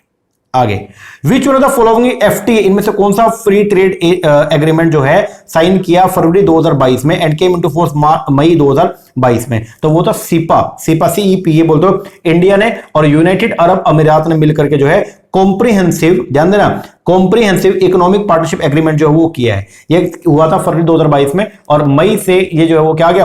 फोर्स में आ गया। तो आंसर जो है वो क्या है? सेकंड। साइन कब हुआ? 18 फरवरी 2022 को और ऑफिशियली एंटर हो गया 1 मई 2023 2022 को। इसके अलावा मैंने पूरा लिस्ट डाल दिया पे, ये जरूर याद करे जाना, मस्ट लर्न है। तो इंडिया ने 13 regional trade agreement and FTA जो है वो क्या करें, अलग अलग कंट्री के साथ में जो है वो किए हुए हैं, ठीक है। अब उसका पूरा लिस्ट जो है वो यहां पे दे रखा है, देख लो। एशियान नेशंस जो है उनके साथ हमने जो किया हुआ है वो क्या क्या, इंडिया एशियंस का एफटीए है, इंडिया सिंगापुर का है, इंडिया मलेशिया का और इंडिया थाईलैंड का एफटीए है, ठीक है। जापान के साथ में इंडिया जापान का सीपा हमने जो है वो किया हुआ है। सीपा का फुल फॉर्म जो है वो क्या है, कॉम्प्रिहेंसिव इकोनॉमिक पार्टनरशिप एग्रीमेंट जो हमने किया हुआ है। साउथ कोरिया के साथ में भी हमारा सीपा है। साफ्टा जो है एग्रीमेंट हमने साफ्टा में किया हुआ है। किस किस साफ्टा मतलब जो साउथ एशियन नेशन है उनमें कौन कौन है, श्रीलंका के साथ एफटी है, नेपाल के साथ में है और इंडिया भूटान का एग्रीमेंट है on trade commerce and translate. Mauritius के साथ में भी हमारा जो है सीईसीपी है, ठीक है। ये कब हुआ था, it is too early to calculate quantifiable benefit for the RTA as it was implement हुआ ओनली कब से, 10/4/2021 से। तो ये बात ध्यान रखना, मॉरिशस के साथ में 10 अप्रैल 2021 से हमारा जो है सीईसीपी चल रहा है, ठीक है। यूएई के साथ में अभी हमारा जो लेटेस्ट हुआ है 1 मई 2022 से। और ऑस्ट्रेलिया के साथ में India Australia economic cooperation and trade agreement जो है, इंडिया ऑस्ट्रेलिया ईसीटीए जो है वो है। ये आरटीए जो है अभी हैज बीन साइंड ऑन 2/4/2022 को, लेकिन अभी तक इंप्लीमेंट नहीं हुआ है। तो ये जो है पेपर में थोड़ा पूछा जा सकता है, थोड़ा देख लेना, ठीक है। तो एक बार पढ़ जरूर लेना इसको।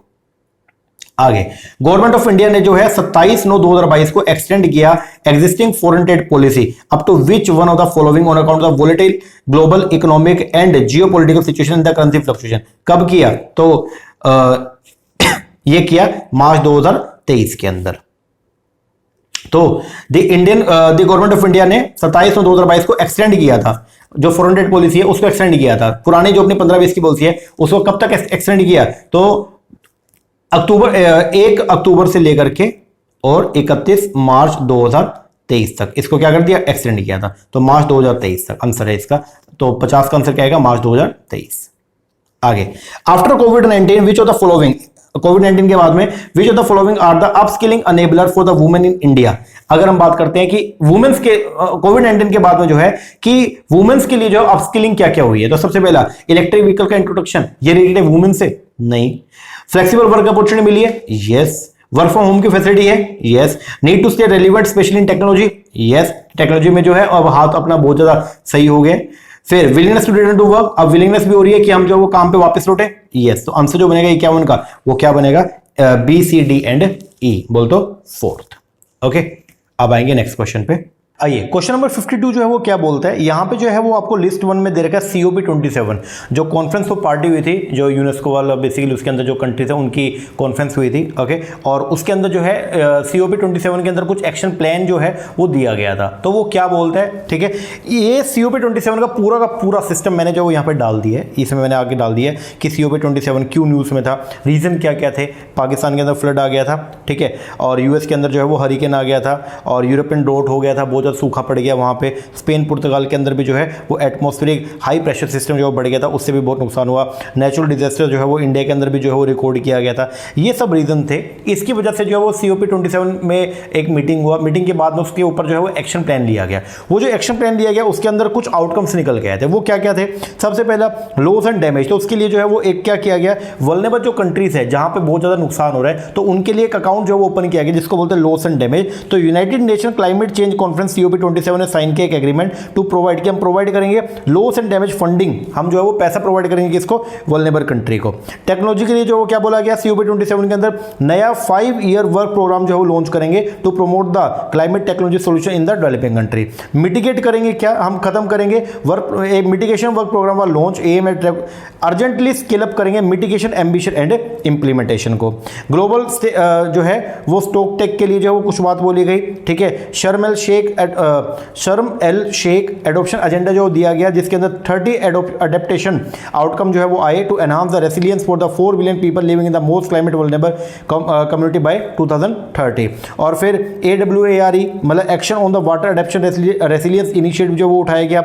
अफ्रीकन कार्बन मार्केट इनिशिएटिव जो है वो उठाया गया, एंड ग्लोबल रिन्यूएबल अलायंसेस जो है वो किया गया। तो ये बेसिकली जो एक्शन प्लान जो लिया गया था उसके बारे में अब यहाँ पे जो है क्वेश्चन आया है। क्वेश्चन समझो क्वेश्चन क्या है यहां पे आपको सीओपी 27 का बता रखा और इसके अगेंस्ट जो है वो क्या एक्शन प्लान लिया गया। तो मिटिगेशन के अंदर जो सबसे पहले क्या डिसाइड किया गया कि हम जो है जो अनअबेटेड कोल पावर है उसको हम क्या करेंगे, अब मिटिगेट करेंगे, इसको हम दूर करेंगे। दूसरा कैपिटलाइज करेंगे, क्या कैपिटलाइजेशन जो है वो रिलेटेड है किससे, कि हम एक लॉस एंड डैमेज फंड को क्या करेंगे, क्रिएट करेंगे और वहां से पैसा प्रोवाइड, कैपिटल प्रोवाइड करेंगे। टेक्नोलॉजी के अंदर जो है वो क्या बोला गया कि प्रमोट करेंगे क्लाइमेट नो हाउ सॉल्यूशंस, ठीक है। और कैपेसिटी बिल्डिंग के अंदर क्या एम्पावर करेंगे सभी स्टेक होल्डर को कि वो एंगेज हो किसके अंदर, क्लाइमेट एक्शन के अंदर। तो ये है कैपेसिटी बिल्डिंग, मतलब सभी लोगों को इसके अंदर क्या करेंगे, एंगेज करेंगे। तो 52 का आंसर जो है वो थर्ड है और इसको भाई पढ़ के जरूर जाना, ठीक है ना। आओ 52 के बाद 53 क्वेश्चन क्या बोलते हैं, सीक्वेंस करें following different settlement stages of the WTO dispute settlement system. आप देखो डब्ल्यूटीओ में जब कभी भी जो है वो क्या हो गया, मेंबर कंट्री का अगर आपस में क्या हो गया, डिस्प्यूट हो गया, तो आप उसको जो कैसे सेटल करेंगे, ठीक है। तो आपको यहाँ पे सीक्वेंस अरेंज जो है वो करनी है। सबसे पहले क्या होगा, अगर कभी भी डिस्प्यूट राइज होता है तो सबसे पहले यहाँ पे जो है वो क्या होगा, मेंबर कंट्री आपस में पहले कंसल्टेशन होगा, कंसल्टेशन हो गया। अगर मामला सुलट गया बहुत बढ़िया है, कंसल्टेशन उसके बाद फिर क्या होगा, पैनल बैठेगा, ठीक है, पैनल रिव्यू करेगा। पैनल रिव्यू करने के बाद में फिर क्या होगा, एपीलेट, अगर मामला नहीं सुलझा तो आप जो है वो एपीलेट अथॉरिटी को भी जो है वो अप्लाई कर सकते हैं। उसके बाद में जो है वो क्या होगा, फिर जो एपीलेट का डिसीजन होगा वो फुल एंड फाइनल होगा, उसको क्या कर देंगे, इंप्लीमेंट। और इंप्लीमेंट के बाद में जो है वो क्या होगा, रिटेलिएशन होगा। बोले तो ए, तो आंसर जो बनेगा वो क्या बनेगा, ECDBA, बोले तो थर्ड।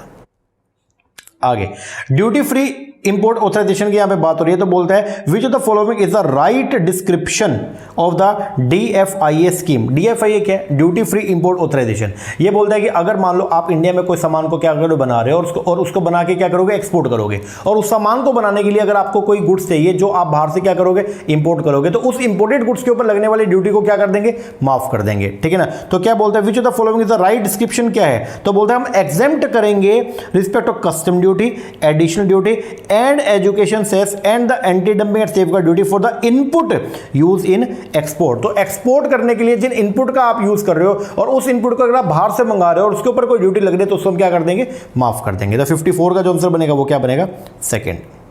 54 के बाद 55, एक इंडियन कंपनी अगर उसको इन्वेस्टमेंट मिलती है फ्रॉम द आउटसाइड इंडिया से, इंडियन कंपनी को बाहर से अगर कोई पैसा मिला FDI के तौर पे for issuing the share convertible debenture preference share under the FDI scheme should report to detail to the RBI। उसको RBI को जो बताना पड़ेगा, जिस दिन पैसा मिला उसके 30 दिन के अंदर अंदर RBI को जो क्या करना पड़ेगा, रिपोर्ट करना पड़ेगा। तो 55 का आंसर जो है वो क्या, 3। आगे 56, अकॉर्डिंग टू पोर्टर मॉडल के हिसाब से जो अपना 9th थ्योरी है वो क्या बोलता है, which of the following is not a factor of national competitive advantage.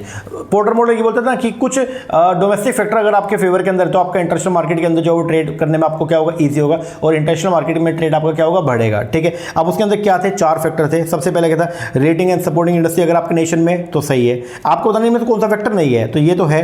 Firm strategy structure rivalry ये भी है, और बार्गेनिंग पावर ऑफ बायर ये है क्या, नहीं सर ये नहीं है। डिमांड कंडीशन है, यस, 3 तो ये थे, और चौथा जो मेन फैक्टर था वो क्या था, इनपुट कंडीशन। तो ये 4 फैक्टर अगर आपके फेवर में तो इंटरनेशनल मार्केट में ट्रेड क्या होगा, सही होगा। इसके अलावा 2 एक्स्ट्रा फैक्टर और थे, वो क्या थे, chance of event and the government. अगर मान लो चांस ऑफ इवेंट बेसिकली और एक गवर्नमेंट अगर आपके फेवर के अंदर है तो फिर इंटरनेशनल मार्केट में आपको क्या मिलेगा, एडवांटेज मिलेगा, ठीक है ना। तो कॉम्पिटिटिव एडवांटेज बेसिकली आपको जो है मिलेगा। तो 56 का जो आंसर है वो क्या, वो है ये थर्ड, कि ये इसका पार्ट नहीं है।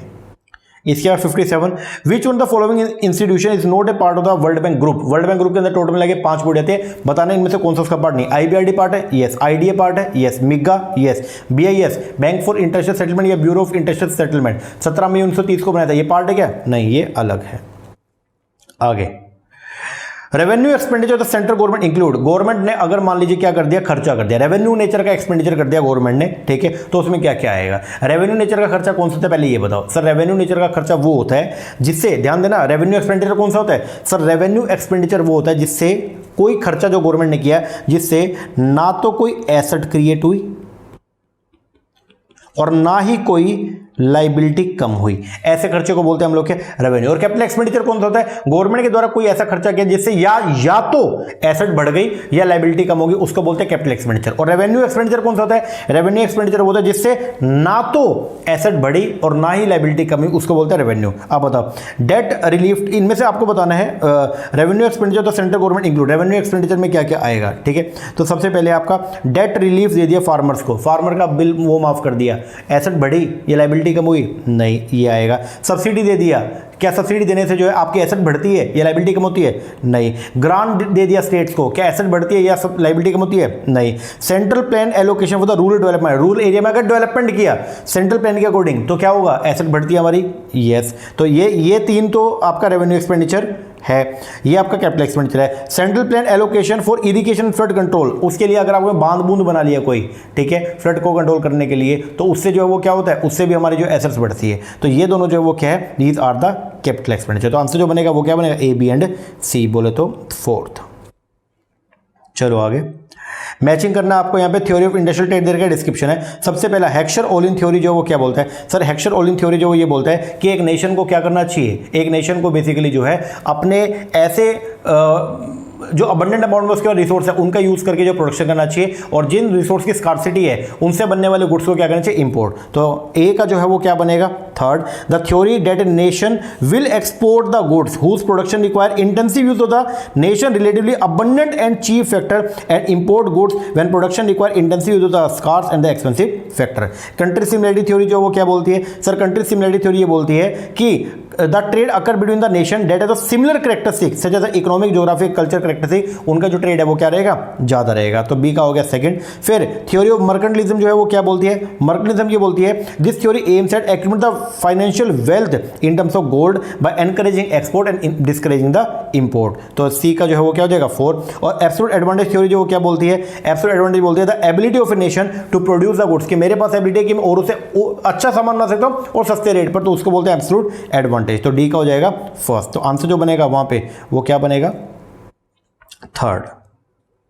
चलो, बोलता है statement first, thousand of small firm in the developing country have close their shutter because of the competition from the large MNC. बहुत सारी, बोलता है thousand of small firm, developing country के अंदर बहुत सारी ऐसी कंपनीज हैं, ठीक है, डेवलपिंग नेशंस के अंदर, जिन्होंने अपने शटर, जिनको अपना काम बंद करना पड़ेगा। क्योंकि लार्ज एमएनसी, बड़ी बड़ी बाहर से कंपनी आ गई, उनकी वजह से कॉम्पिटिशन बढ़ गया और बेचारे डोमेस्टिक कंपनीज को अपना शटर बंद करना पड़ेगा। ये बात सही है, स्टेटमेंट वन करेक्ट है। स्टेटमेंट टू में बोलता है MNC have play significant role in the development of poor country by transferring technology, introducing the best management practice and help in the improving productivity। ये बात भी क्या करेक्ट है। MNC जब अगर किसी भी पुअर कंट्री में जाएगा तो वहां पे क्या फायदा मिलेगा, एमएनसी जब आएगी तो नई टेक्निक को लेके आएगी, तो हमारे यहाँ पे जो है वो क्या होगा, टेक्निक जो है वो बढ़ जाएगा, ठीक है, मैनेजमेंट प्रैक्टिसेस को भी वो सिखाएंगे हमारे यहाँ के लोगों को, और प्रोडक्टिविटी बढ़ जाएगा। तो ये बात भी क्या है, सही है। तो 60 का आंसर जो है वो क्या आएगा, फर्स्ट।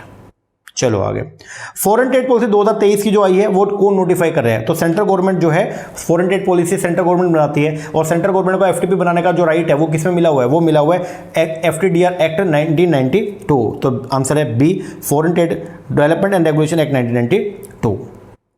आगे, फॉरेन ट्रेड पॉलिसी 2023 की जो है incorporate the provision related to the export and import of goods and service shall come into force. कब से आई है, तो वो आई है जी आपका 1 अप्रैल 2023 से, बोले तो बी। आगे, एफटीपी के अंदर जो हमारा टारगेट सेट किया कि 2030 तक जो है वो हम क्या करेंगे, 2030 तक हम 2 ट्रिलियन डॉलर का जो है हमारा टारगेट है कि हम एक्सपोर्ट को बढ़ाएंगे, जिसमें 1 ट्रिलियन होगा गुड्स का और 1 ट्रिलियन होगा कहां से, सर्विसेज से। तो 63 का ए। आगे, विच 4 न्यू टाउन, जो अपने टाउन ऑफ एक्सपोर्ट एक्सीलेंस है, ठीक है, जहां से सबसे ज्यादा जो एक्सपोर्ट होता है, तो अब टाउन ऑफ एक्सपोर्ट एक्सीलेंस के अंदर 4 नए टाउन को जो वो क्या किया गया, जोड़ा गया। वो 4 नए टाउन जो है वो कौन कौन से हैं, तो वो है जी आपका फरीदाबाद, मिर्जापुर, मुरादाबाद और वाराणसी। आंसर आएगा बी। तो बेसिकली जो कालीन होता है वहां से इनका एक्सपोर्ट को बढ़ाने के लिए, ठीक है। की पिलर जो है फॉरेन ट्रेड पॉलिसी के, की पिलर कौन कौन से हैं फॉरेन ट्रेड पॉलिसी के, तो की पिलर जो थे स्टार्टिंग में हमने पढ़ा था एफटीपी में, वो थे, एक तो इंसेंटिव से रेमिशन पे आ गए हैं, बिल्कुल। Export promotion through collaboration, export को प्रमोट करेंगे लेकिन कोलैबोरेशन के साथ में। ईज ऑफ डूइंग बिजनेस हम करेंगे ताकि लोगों को काम करना बहुत आसानी हो, एंड इमर्जिंग एरिया जो है उसको इंट्रोड्यूस किया गया। तो आंसर जो बनेगा वो क्या बनेगा, ऑल ऑफ द अबव। आगे, which is or are true about the FTP 2023। FTP के रिलेटेड कुछ बातें बता रखी है, इनमें से कौन सी बात जो है वो क्या है, करेक्ट, आपको ये बतानी है। पहला, FTP 2023 aim at process reengineering and automation to facilitate ease of doing business. बिल्कुल सही बात है, हमने जो वो क्या किया है, री इंजीनियरिंग की है ताकि हमारे यहाँ पे एक्सपोर्टर को काम करने में बहुत ही क्या हो जाए, ईजी हो जाए। Yes, it is based on the principle of trust and partnership. जो हमारा फॉरेन ट्रेड पॉलिसी है वो बेस्ड है किस पे, principle of trust and partnership with exporter. बिल्कुल सही बात है। एफटीपी 2023 ने एनकरेज किया recognition the new town through town of export excellence scheme and exporter through the status holder scheme. बिल्कुल सही बात है, तीनों बातें जो है वो क्या है, करेक्ट है। तो आंसर जो बनेगा 66 का वो क्या बनेगा, डी। आगे, कंसीडर द इनइफेक्टिवनेस, असर्शन दे रखिए, consider the ineffectiveness of the ongoing scheme like advance authorisation EPCG under FTP, they have been scrapped under the FTP 2023। क्या उनको एफटीपी 2023 से निकाल दिया? सर क्या बात कर रहे हो, ये स्कीम का तो बहुत बड़ा रोल है, क्योंकि ये तो हमारे कस्टमर को हमारे जो एक्सपोर्टर्स हैं उनको बेनिफिट प्रोवाइड करती है, तो ये नहीं निकाला है। तो असर्शन जो है ए जो है वो क्या है आपका, गलत है, तो ये तो गलत हो गया। दूसरा, फिर बोलता है ड्यूटी एग्जेम्पशन स्कीम जो है for export production will now be implement through the regional office in the rule based IT system environment, eliminate the need of manual interference। ये बात एकदम क्या करेक्ट है कि अब ड्यूटी एग्जेम्पशन स्कीम अगर आप जो है कोई ले रहे हो, ठीक है, तो उसके केस में जो है अब आपको जो है मैनुअल इंटरफेरेंस करने की जरूरत नहीं है। घर पे बैठे बैठे आप जो है वो साइट पे जाके अपने डॉक्यूमेंट को अपलोड कीजिए और आप जो है बेनिफिट उठा सकते हैं किसका, ड्यूटी एग्जेम्पशन स्कीम का। तो रीजनिंग क्या है, करेक्ट है। आंसर क्या बनेगा, D, only R is true. आगे, as per the FTP 2023 revise export performance threshold जो है 5 स्टार स्टेटस होल्डर के लिए वो क्या है, वो पहले क्या था 3, 2500, 500, 2000 और अब जो लिमिट हटा दिया, वो क्या लिमिट को कम करके क्या कर दिया 3, 15, 50, 200, 800। तो 5 स्टार के लिए जो है वो कितनी होगी 800 मिलियन यूएसडी। तो आंसर जो बनेगा वो क्या बनेगा 68 का बी। आगे 69, दो स्टेटमेंट दे रखी है। स्टेटमेंट 1 में बोलता है foreign trade policy aim at building the partnership with the state government and taking forward the district as export hub initiative to promote the export at the district level. ये बात एकदम क्या correct है कि अब हम जो है वो क्या करना चाहते हैं, डिस्ट्रिक्ट मतलब जो हमारे वेरियस डिस्ट्रिक्ट है उनको भी जो है वो क्या वहां पे भी एनकरेज करना चाहते हैं लोगों को, ताकि उधर से भी ऐसे प्रोडक्ट मिले जो एक्सपोर्ट जिनकी एक्सपोर्ट में भागीदारी बने। तो 69 का जो स्टेटमेंट फर्स्ट है वो क्या है आपका करेक्ट है। स्टेटमेंट 2 में बोलता है एफर्ट्स किए गए आइडेंटिफाई करने के लिए एक्सपोर्ट वर्दी प्रोडक्ट एंड सर्विस को एंड रिजोल्व किया गया concern at the district level will be made through an institutional mechanism state export promotion committee and district export promotion committee at the state and the district level. बिल्कुल सही बात है, state level पे और district level पे हमने committee भी बनाई है गवर्नमेंट ने बहुत सारी, और उन कमेटी का मेन उद्देश्य ये है कि जो भी समस्या आ रही है डिस्ट्रिक्ट लेवल पे या स्टेट लेवल पे काम करने वाले छोटे व्यापारियों को जो ऐसा सामान बना सकते हैं जो बाहर एक्सपोर्ट हो सकता है, तो उनकी सारी समस्या का ये क्या करेंगे, निपटान करेंगे। ये स्टेटमेंट भी क्या है करेक्ट है। 69 का आंसर जो आएगा वो क्या, बोथ स्टेटमेंट आर ट्रू। आगे, under the foreign trade policy 2023 में रोबस्ट एक्सपोर्ट कंट्रोल सिस्टम जो हम लेके आए हैं वो provide access to the dual use item, जो हमारी स्कोमेट आइटम होती है ड्यूल यूज आइटम, उसके अंदर हमने रोबस्ट सिस्टम को लेके आए ताकि हम लोग जो है वो क्या कर सके, and technology to Indian exporter while facilitate the export the control item technology under the SCOMET from India. अब स्कोमेट के अंदर क्या आएगा, स्कोमेट ड्यूल यूज आइटम होती है जो आर्मी भी यूज करते हैं, सिविलियन भी यूज करते हैं। इसके अंदर आएगा क्या, special chemical organism material equipment and technology, बोल तो बी। आगे, to develop India into a merchanting trade hub, FTP 2023 ने इंट्रोड्यूस किया प्रोविजन फॉर मर्चेंटिंग ट्रेड का। मर्चेंटिंग ट्रेड का मतलब क्या होता है, merchanting trade involve shipment of the goods, जब आप गुड्स को शिप करते हो फ्रॉम एक फॉरेन कंट्री से दूसरे foreign country without touching the Indian port, उसको बोलते हैं हम लोग क्या, मर्चेंटिंग। आंसर क्या आएगा, ए। आगे, मैचिंग करना आपको।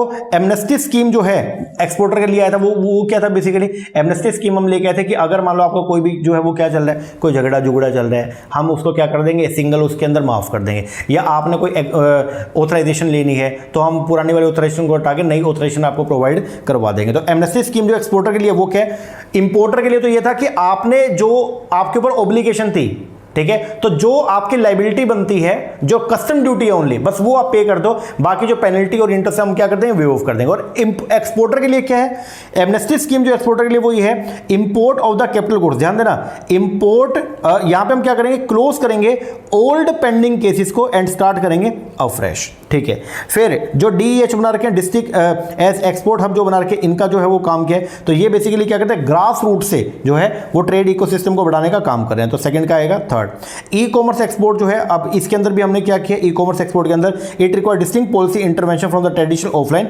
ट्रेड। और ईपीसीजी स्कीम जो वो क्या बोलती है कि under the export promotion capital goods, जिसमें आप इंपोर्ट कर सकते हो कैपिटल गुड्स को at zero custom duty for the export production के लिए। तो फोर्थ का आएगा फर्स्ट। तो 72 का आंसर जो बनेगा वो क्या बनेगा, ए।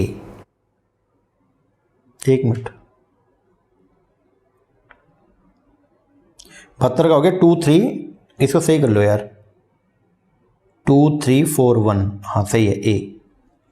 चलो आगे, dash shall be operationalise throughout the country to work in hub and spoke model with foreign post office to facilitate cross border ecommerce and to enable artisans, weaver, craftsman, MSME in the hinterland and landlocked region to reach international market. इसके लिए जो वो क्या आया, आप दूर दराज के एरिया में बैठे हैं और आप कोई ऐसा सामान ला रहे हैं जो एक्सपोर्ट हो सकता है लेकिन आपकी पहुंच नहीं है उस कंट्री तक, तो आपके लिए जो एक स्पेशल स्कीम गवर्नमेंट ने जो लॉन्च करी उसको बोलते हैं डाकघर निर्यात केंद्र। बोले तो ए, डाकघर निर्यात केंद्र एक स्कीम है जो ऑपरेशनलाइज की गई है throughout the country to work as a hub and spoke model है। किसके लिए? फॉरेन पोस्ट ऑफिस के लिए। अगर यहां से कोई सामान आपको फॉरेन में भेजना है डाक के जरिए तो उसके लिए इंडियन गवर्नमेंट ने एक स्कीम को लॉन्च किया जिसको बोलते हैं डाकघर निर्यात केंद्र, जो फैसिलिटेट करेगी cross border ecommerce and to enable करेगी आर्टिसंस को, जो हमारे यहाँ के हाथों से काम करने वाले जो लोग हैं, जो हाथों से कुछ बनाते हैं, मान लीजिए कुछ मिट्टी का कोई उन्होंने कोई खिलौना बना दिया, उसको अगर वो बाहर, या कोई मूर्ति बना दी उसको अगर बाहर अगर बेचना है और लेकिन आप नहीं जा सकते तो आपके लिए डाकघर निर्यात केंद्र स्कीम जो है वो क्या की गई है? लॉन्च की गई है। आगे, Which of the following initiative have been made part of the FTA 2023 to boost ease of doing business? तो क्या बोलते हैं इनमें से कौन सा इनिशिएटिव है जो लिया है, जो 2023 के अंदर हमने जो है वो उठाया है, क्या करने के लिए? बूस्ट करने के लिए ईज ऑफ डूइंग बिजनेस को। तो उसके लिए क्या क्या इनिशिएटिव गवर्नमेंट ने उठाया? सबसे पहला ऑनलाइन अप्रूवल कर दिया, अब फिजिकल इंटरफेस करने की जरूरत नहीं है, ये फिजिकल इंटरफेस आपका खत्म कर दिया, ऑनलाइन घर पे बैठे बैठे आपको सारे लाइसेंस जो है मिल जाएंगे। बिल्कुल। Reduction the user charges for MSME, बिल्कुल ये भी क्या कर दिए? कम कर दिए हैं। सेल्फ सर्टिफिकेशन जो है वो प्रोवाइड कर दिया कि अब आपको जो है वो अलग से सर्टिफाई करवाने के लिए कस्टम अथॉरिटी पे जाने की जरूरत नहीं, आप अगर खुद से बोलोगे हम आपकी बात को मान लेंगे। एंड पेपरलेस फाइलिंग हो गया है of export obligation discharge application, ये बात भी क्या है? करेक्ट है। तो अब ये आंसर जो है 74 का वो क्या आएगा? ए।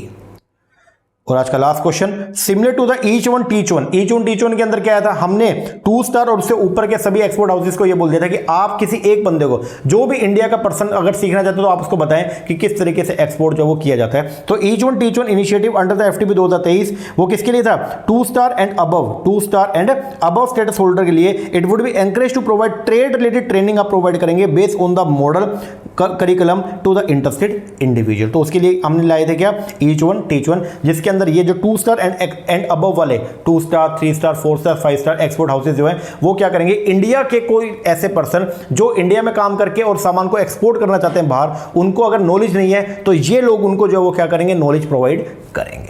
ओके जी सर, तो आंसर जो बनेगा वो क्या बनेगा? फर्स्ट।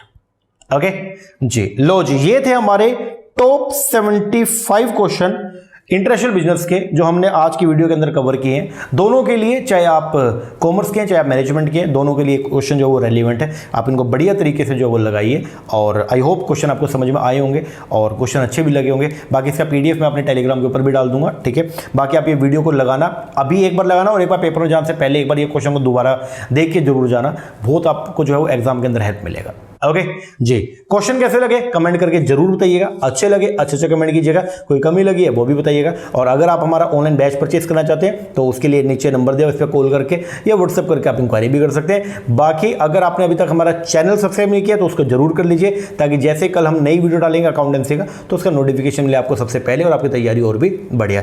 बाकी तैयारी पर लगे रहो। ओके, लास्ट मोमेंट जो 10 दिन जो बचे हैं ये बहुत ज्यादा रेलिवेंट है। इन 10 दिनों में भी अगर कोई बच्चा तरीके से तैयारी करे तो आराम से वो पास हो सकता है, ठीक है ना। तो बढ़िया तरीके से तैयारी करें, बहुत कुछ अच्छा होने वाला है। ओके जी सर, चलो अभी के लिए एक बार ये करो, आप IB के क्वेश्चन को आप निपटाइए। नेक्स्ट वीडियो के अंदर मिलते हैं नए क्वेश्चन के साथ, तब तक के लिए थैंक यू वेरी मच।